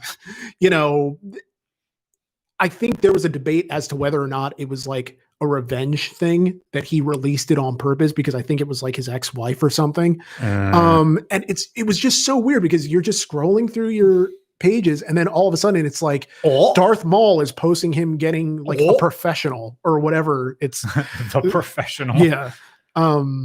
It's just so weird that celebrities are prone to making such wild mistakes that, in the days of Rock Hudson, Yeah. Like this would not happen. Like Rock Hudson, people didn't even find out he was gay until like After his death or something? or right before, when he came out and said that he had AIDS. And then, you know, but even then it's like, it was this protected secret in Hollywood because they had this respect enough to want to, well, okay, I could say it was respect, but also it's wanting to keep an actor viable as a moneymaker. But, you know, it's different times. Different times. Nowadays, you just roll with it. You just do the, you just say tiger blood, and people kind of like, all right. William Badirsky? Badirsky or Badirsky? First, no question. Thank you for the donation. And then another donation, and thank you for your question. How cheap do you think an electric vehicle needs to be before it can reach the car enthusiast toy territory? $25,000. I come up with that number because that's what the BRZ was initially. But then with markups, it was closer to 28, 29. Yeah. It has to be under 30. Do you have a question from Nate Smith? Did we skip one? Yeah, I think we might have skipped one. Scrolling back down, looking for Nate Smith. Now, sometimes it's going to be after Cole, Nerdy Hillbilly, Cameron, Miat. Oh, Yeah. now we're into last time. Yeah, maybe if we refresh and we just haven't gotten to it yet. Yeah. Retired truck driver. Cheap electric vehicle. That's a cheap electric vehicle. Oh, I need a what? 1 sec. I need this thing's fan kicked on, which means I gotta Prop it up. Yeah. Yeah, Nate Smith says it's all good. So I guess we'll get to it at some point. It's just we haven't gotten there yet. So yeah. Oh wow! Now I hear the fan. That is a sound, all right. Yeah, I Apple products, they don't like having vents on them. Well, your laptop doesn't really have vents, but I've never heard your fans kick on. Well, I don't think you've ever been around my laptop long enough for the fans to kick on because they were pretty loud last night when I was editing in Premiere. Oh, okay. And so it was just kind of strange where I don't know. I had a laptop cooling pad and I don't remember what I did with it. My sister got it for me for Christmas. And for the life of me, I don't remember what I did with it. It'd be so freaking valuable right now. Hyper Garage says Fiesta ST or NA Miata. Well, these are two very different cars. One is a 4-door hatchback with a turbo, and another one is a naturally aspirated 2-door convertible roadster. Not as a daily driver, but as a driver's car, Miata wins. Which one is more fun to drive? Miata. Regardless of Miata. NA Miata. Pick one. It's going to be more engaging than a Fiesta ST. Fiesta ST will be a little bit faster. But if you spend the extra money and get the Mazda Speed Miata that only existed for 2 years, that is the best Miata. Got turbo, that's the best Miata that ever best Miata because they only made it for 2 years. And I have the serial Miata of the best Miata. My Miata serial number is the best Miata serial ball. And that gets me overtime. And every time I take my Miata serial ball through the cars and Miatas, they have cars and Miata. I just wanted to see how long you could keep that going uninterrupted. It's like a wing-a-ding-a car meet is a whole shit box, a whole bunch of Corvettes, and you're a car show means tons of Corvettes. A car meet means tons of Miatas. Good question. Excellent. Yeah, Miata's the answer. Very legal, very cool. There's a familiar face. Thank you for your generous donation. Love you guys, but I think your take on COVID lasting 4 years is ignoring reality for the sake of high stool nostalgia. Sure, whatever. On it, ignoring reality for the sake of high stool nostalgia. Based on what evidence? I mean, that one guy from like that one thing in India says it's going to be 4 years. Well, it was an analogy, not really anything that was couched in terms of like true reminiscence. Like No, I mean like your comparison. Like saying it was 4 years isn't because we want to go back to high school. Quite the opposite, in fact. It's just a mechanism for coping with the idea of it lasting longer than we want it to. Yeah. And then if it lasts briefer, then you can be like pleasantly surprised. But you go in with the worst case scenario in your head. That's how I read it. Okay. It's like not something where you're saying like, hey, let's prepare for 4 years of this and pretend it's high school again and we're all in freshman year. Like, yes, that's an analogy, but we're not using it in terms of like, you know, hey, let's reminisce about being freshmen again, because no one liked being a freshman. Let's be realistic. Freshman year sucked. I had to go to summer school freshman year for algebra. Yeah, it's something, because my teacher was an Army howitzer like engineer, like on a fire team, and this guy was a colossal dickbag, and it was his last year, and all he did was rant about how students thought they were too smart for the class. His name was Alan Greenswig, and fuck him, and I hope your grave is nice and moldy. God damn it. And then I had Mr. Bursick, not Mr. Bursick, Mr. Brummer for algebra 2. I'm like, oh, he was kind, and I got solid B's in his class, versus flunking algebra 1 because I had this old, Army guy who thought the best way to teach kids was to be mean to him, mean to them, and berate them.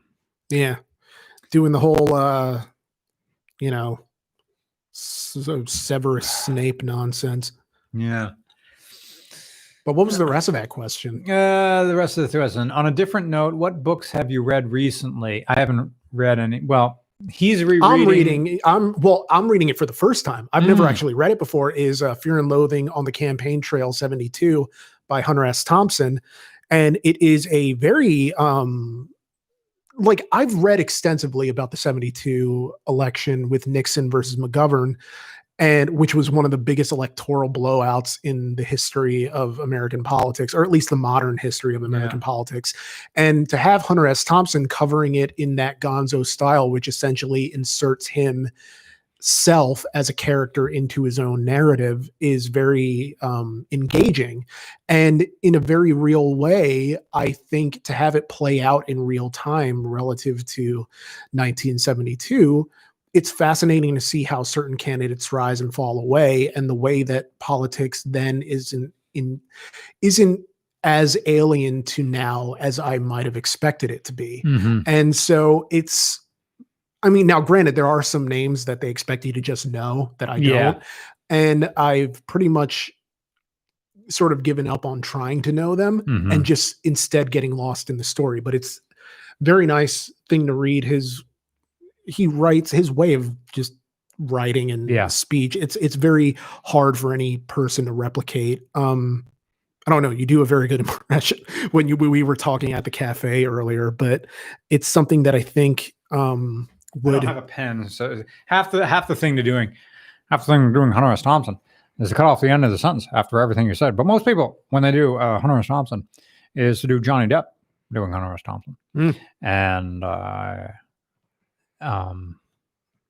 it's weird. I read The Great Gatsby after reading Fear and Loathing in Las Vegas, and after reading the strange and terrible saga of the Hell's Angels. So when I read Great Gatsby, I thought this is clearly Hunter. This is where he got it, because the rhythm of the sentences were the same. And of course, that legendary thing that he typed out, whether that's true or not, I don't know. Whether HST typed out The Great Gatsby word for word to learn the rhythm, whether that's lore or not, I don't know. And if there was a book that you could do it with, that'd be the one, if only because it's not a very long book. True. So you can, I don't know.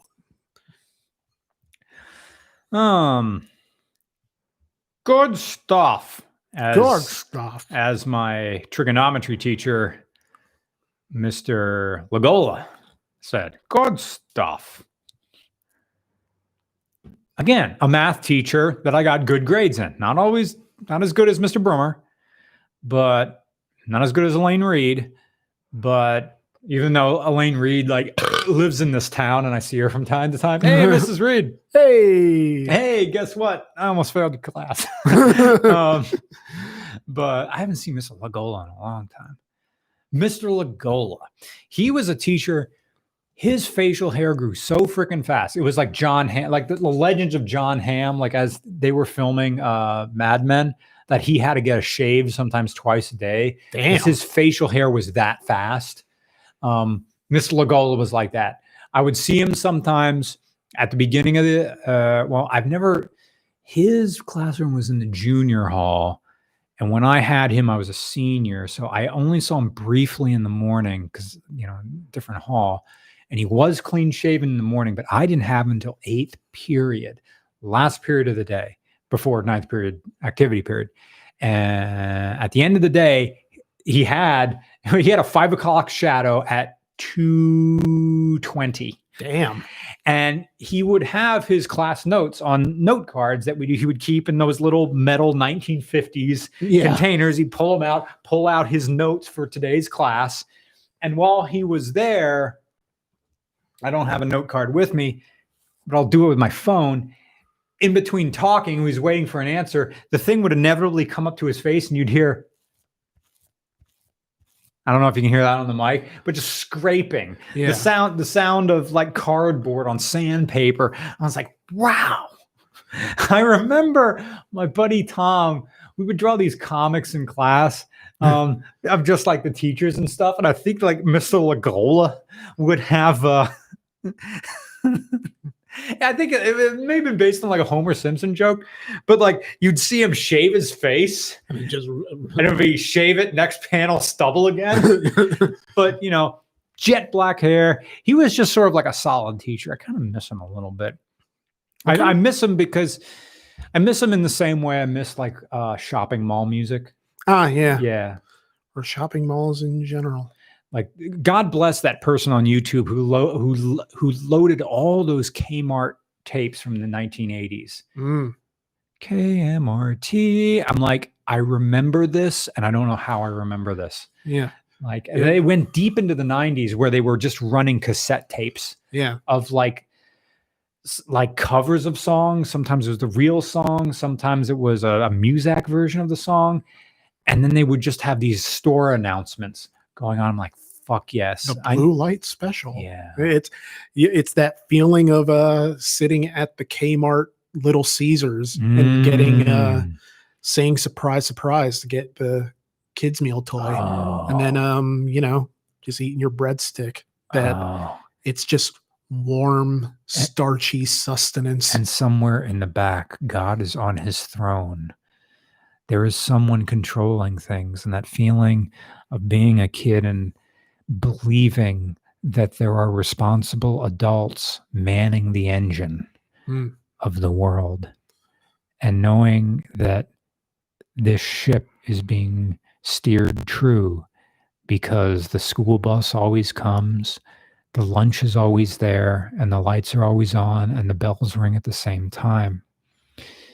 And now I wonder if it's I'm realizing this or students are realizing this now. And it's hard to tell that adults are still babies walking around. That's half of a Joe Rogan line.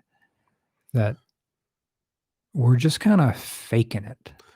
Yeah. Or maybe this is the grim year of our Lord 2020. I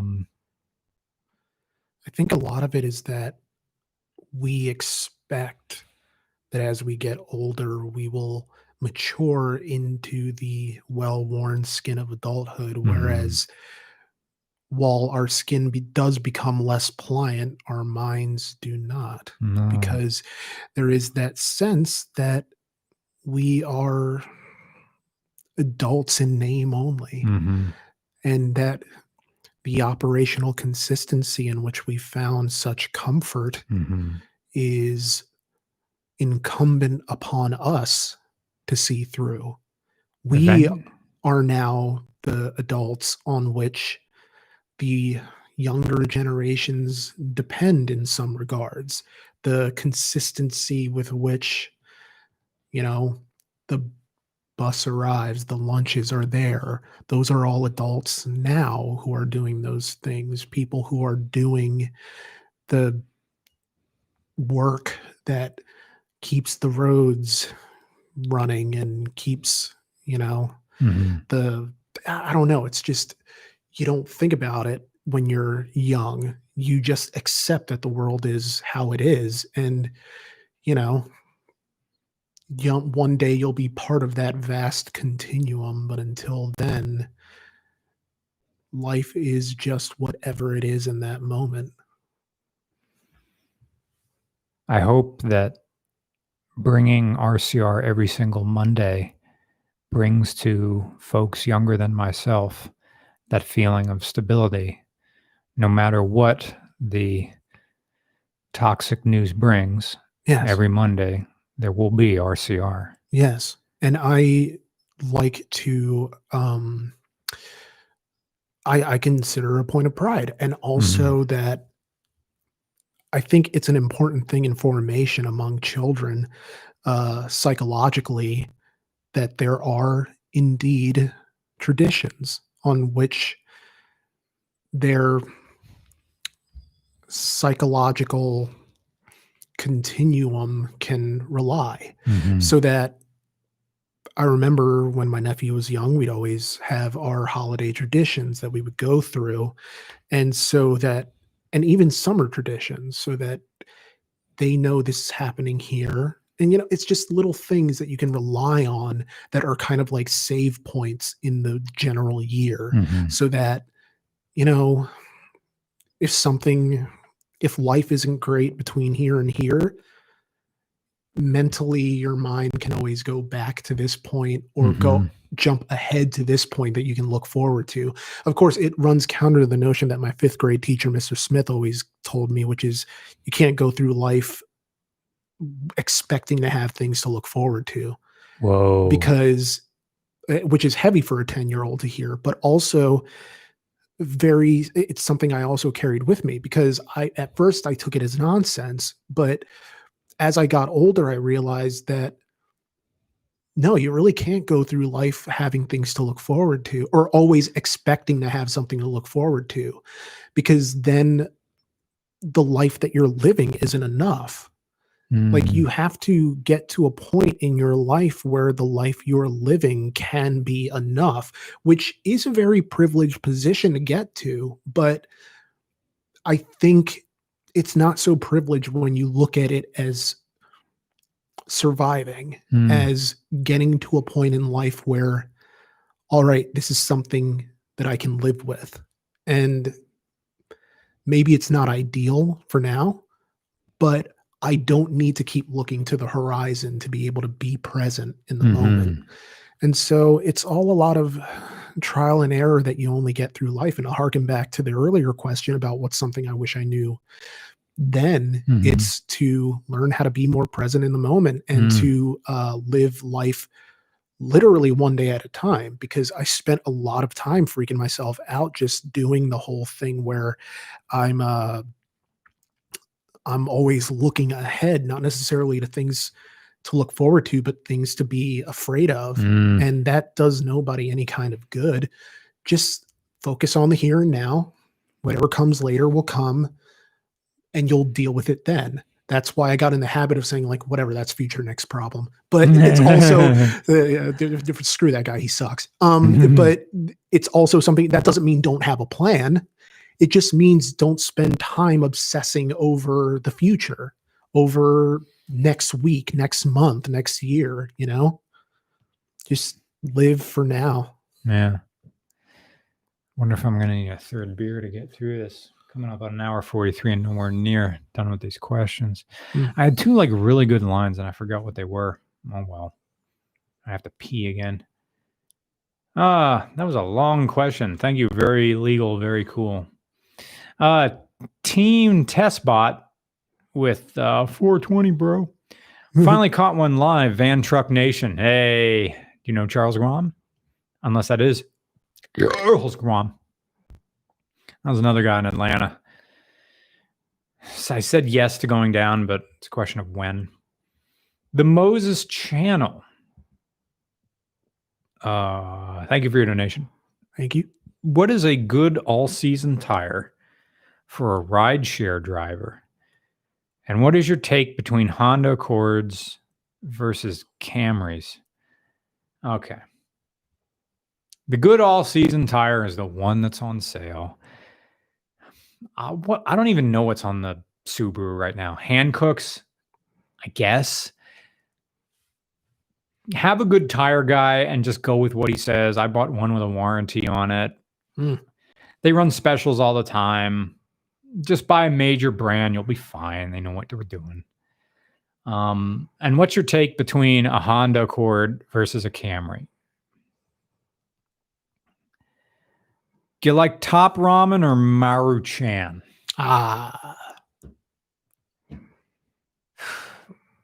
If you're talking about a there's no freaking Camry is superior. Just get the Toyota. If you're doing ride share, you need if you need reliability above everything else, you get a Camry. If you want your manual transmission to be a little bit more fun, you get a Honda. But if you're ride sharing a lot, you're probably going to get an automatic anyway. So buy the Toyota Camry. You'll be fine. Toyota Camry is the answer. Thank you. That was easy. Very nice. I have to pee again. Claudio Bisma doesn't have a question. Just says, I'm brown. Ba-da-dee, ba-da-ba, ba-da-dee, da-da-brown, da-da-dee, da-da, 90s. Lo-Fi Camping Guy says, Roman, what is the cool hat you always wear? I wish I remember the name of the hat, but I always forget what it's called. I know it's not a cadet hat. My traditional hat that I wear in basically everything. I mean, this is obviously a beanie from my grad school, university, Kutztown. But ultimately, oh geez, I think it's like an army cap, they call it, or something along those lines. It's basically, you know, what you wear when you're in like a middling alt rock band from the early 2000s, which is the type of aesthetic I live to aspire. You know, I don't know. It's very normcore. I mean, all I really need now is like, I look like, you know, the understudy for like the guy from the Big and Tall section in a Land's End catalog, except I'm not tall. So, you know, hey, just bring him in and have him wear denim all the time. And yeah, I guess you could wear a hat. Well, it depends on what kind of hat. So yeah, rock and roll. Shit, I don't know what type of, I think it's an army cap. I'm pretty sure because I haven't ordered one for a while because I have to order them online because my head is way too friggin' big and I can't find hats that actually fit me around here. They have to be flex fit, and finding those hat and flex fit is a pain inside of my asshole. I just, it's something that I have way too much of a hard time doing. And most of the time they end up just being Kangol brand hats because they're like the only people who seem to make these hats. But yeah, I've always had the huge head problem. So I don't know. They're kind of like the only hats I can wear other than beanies. So yeah, that's something. Now, thankfully, you know, it's not like having a huge head prevents me from being in any given car. I mean, if I can fit in a Honda Beat, I can pretty much fit in anything without having like my knees up against the steering wheel. I mean, I'm kind of a short guy anyway. But yeah. Hats. Guitar Player Day. What is your opinion about the Kawasaki Vulcan 900 motorcycle? Well, it's no Honda Shadow, but it's fine. That's it. The Vulcan 900. It is a cruiser. It is fine. The thing about motorcycle manufacturers is they're all pretty much good. The competition between bikes is more stringent, so I guess Honda is technically better than Suzuki or Kawasaki or Yamaha. Yamaha's pretty damn good too. It's all up to the previous owner of whatever Vulcan 900 you're going to buy. And then that's that. That literally is that. I think it's fine. It's really hard to make a terrible motorcycle. The only terrible ones are those Chinese knockoff Kimco. Actually, Kimco is South Korean. I've never ridden one, so I don't know what it's like long term. Anyway, good question, though. Zach Hellman says, thoughts on Oktoberfest beers? I'll drink one or two. I think they're kind of heavy and lack the bite, but I'm more of an IPA guy and a really crisp Pilsner, so that's where my taste is. Good question, though. Thank you. Refresh. We're reaching the end of it. We're swinging up on 2 hours of this, so no more super chats, please. We should get that signed. Well, there's not really more to do. Maybe it's trickling off anyway. Nate Smith. There you are. There's Nate Smith. Hey, boys. Because of you, I now own a 1992 Miata 87. Oh, excuse me. I now own a 92 Miata and a 1987 Prelude and a 1991 Geo Metro LSI, which I emailed you about. Always keep up the fancy work. Well, glad it worked out for you. Thank you. I appreciate it. Thank you for watching. Andrew Upton recommends for getting a cheap manual hatchback. Toyota Corolla. That's what it's going to be. Or Honda Civic manual. Then, now, and forever. Honda Civic hatchbacks are going to be more expensive. They're a little bit hard to find. Your Toyota Corolla hatchback is still manufactured today. If you really want to buy a new car, you'd love it. It's exactly what you want. Small engine, good gas mileage, rev the nuts off of it. It is fine. You want a cheap manual hatchback? Well, then you get the Toyota Yaris 3-door hatchback. It's as cheap as T-Berry gum. God damn, that's cheap. T-Berry gum is the ones you find in those cardboard vending machines that just say put a quarter in. And then it's literally nothing stopping you from just taking candy, but it's like some Lions Club stuff they put on the desk at a dentist office. Yeah. Yikes. Awesome, man. Quadruple 3. Thank you for your donation. Do you miss your MR2? Yeah. Every now and again, I think about getting a 3rd gen MR2. Even those prices are going up because of nostalgia. But I'm glad I had it. It's like a motorcycle, but slower and just as practical. Nate Smith again says, have you ever driven a Geo Metro LSI? No, I don't think we did a Geo Metro. We just did the Ford Festiva. Yeah, I think that was on my list of cars we have to get if we get the chance to get them. More Geos, a Saab Sonnet, more Saabs in general. Mine is way behind because I paused it. But yeah, it's something where I basically think the more sort of weird stuff we can get, the better, or the more kind of like bland stuff, because I find it weird. It's kind of counterintuitive that the blander we get, the more exciting it is to review them or to talk about them, Yeah. There seems to be more room for lampooning it, whereas you run into someone with a LT Camaro and they're very proud of it. Yeah. And I'm like, it hurts to like make fun of them. Yeah. I mean, I think I don't want them to be sort of, I think a lot of people will come into it knowing what we're like, and I would hope so, but doing the offer, knowing what we're like and hoping that their car is going to be the exception and we're not going to. Now this implies that like all of our reviews are negative about certain cars, as if we never gush over anything when we gush about plenty of things. It's just the things that people don't really want us to gush about, or that like, how could they like this but not like this? It's like, well, hello, opinions. This is the thing. This is the whole point, is opinions. I forgot where that was going, so just forget it. That's fine. Buddy Scott says, does nostalgia ever fade away and get replaced by new nostalgia as you get older? Sure does. Yeah, I'm nostalgic for last year. Or does everything eventually become nostalgic as it passes some point? Yes. See car prices. everything's a roller coaster. Goes up, goes down, goes around. I think that's a Sam Kinison line. Possibly. I'm going to get this signed. Okay, thanks. Good question. Thank you, Buddy Scotch. Bostrick Panda 047 says, and thank you for your donation. Would you be interested in reviewing a 2001 Saturn SL1 with 148,000 original miles as opposed to what?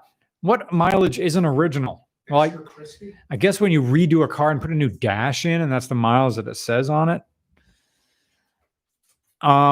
You know the drill.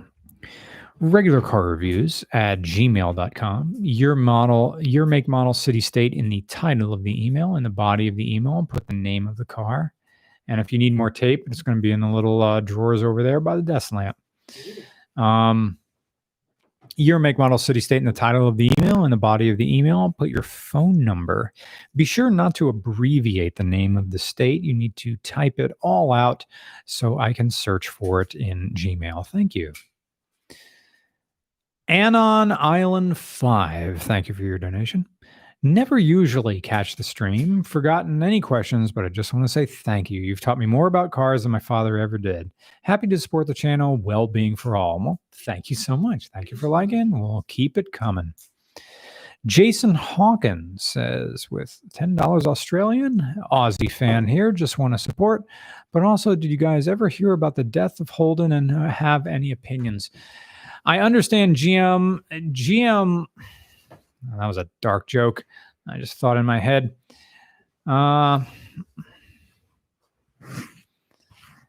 likes to cut up stuff more than, Quentin Tarantino does in Kill Bill or something like that. Since there was no emotions tied up with Holden because it doesn't exist here, like we did get Holden cars, the Chevy SS, the Pontiac G8, some of our Buicks crossed over, but because that brand doesn't exist here, it's like, okay, this GM brand that's kind of GM, but really Australian existed and then it didn't. So what? And then, it's like, I remember like seeing news stories about how like Rover doesn't exist anymore in the UK, or the black cab is going away, and like, okay, hey, this band that you never heard of broke up. Okay. Yeah, well, such a shame. I like that one song that they do. Yeah. Okay. See, that's what it was like. Okay. Yeah. So the answer is no, I have no opinions about Holden going away because there's no emotion there. Oh, by the way, this comet is going to fly into this planet. Is it ours? No. Are we going to get hit by any debris? No. Okay. Remember when those comets flew into Jupiter? I do not. Those asteroids? I do not. Oh, okay. I do know. Well, I mean, there's been no less than like 2 or 3 reports this year of like the big headline is, as if 2020 couldn't get worse, comet headed in Earth's orbit. And then you click on the article and it's like, yeah, it'll miss us by about like 450 miles. And like 450,000 or something like that. Yeah. But it was halfway between us and Mars. Yeah. All right. Now what am I supposed to do with this information? Vote? Yeah. I mean, like, what am I? Yeah. I don't know.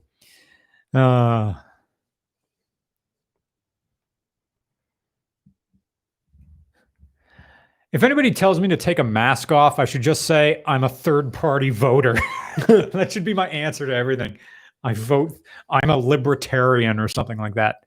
Even though I'm not really a libertarian, I'm not anything, and that infuriates people. You gotta pick a team. Yeah. Why? And then sports. Yeah. Hustle and sports. JS. No question, but $50 Canadian. Thank you. Someday we'll come back to Canada land. Someday I'll have gravy with fries again. Someday I'll buy a beer with a single coin. Someday I'll fly away. Do I still have my old thing full of Canadian money over there in that little thing of drawers? Huh. Wait a second. Apparently, my hat is called a patrol cap. Thank you, Aaron Falcon. I need to order a new one. I believe it's probably going to start to smell at some point, which is why I try to alternate hats between this and the beanie. I promise this is not a hat podcast. Nope. I'll bet, like all things, when I moved here,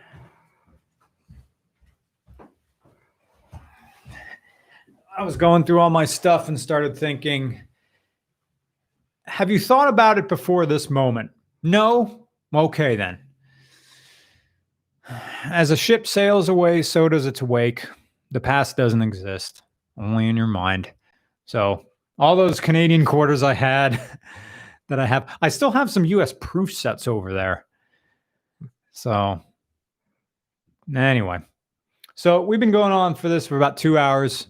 I don't want to take up too much of your time. So thank you to everybody who donated us on Super Chat. You probably just paid my New Jersey bill from the friggin' Easy Pass that didn't read it on my bike. Wait, you got the $50 Canadian already? Yeah, he didn't have a question. They just all right. Yeah, there's nothing attached to it. Wow. So thank you to everybody who donates on Super Chat. Thank you to everybody who donates monthly on our Patreon. You are helping Regular Cars to exist as a much larger channel than it really is. Thank you to everybody who watched this live stream. We're going to try to do this every week. So for Regular Car Reviews, I'm Brian. I'm Nick. Have a very good evening. Thank you. Thank you. Bye. Bye.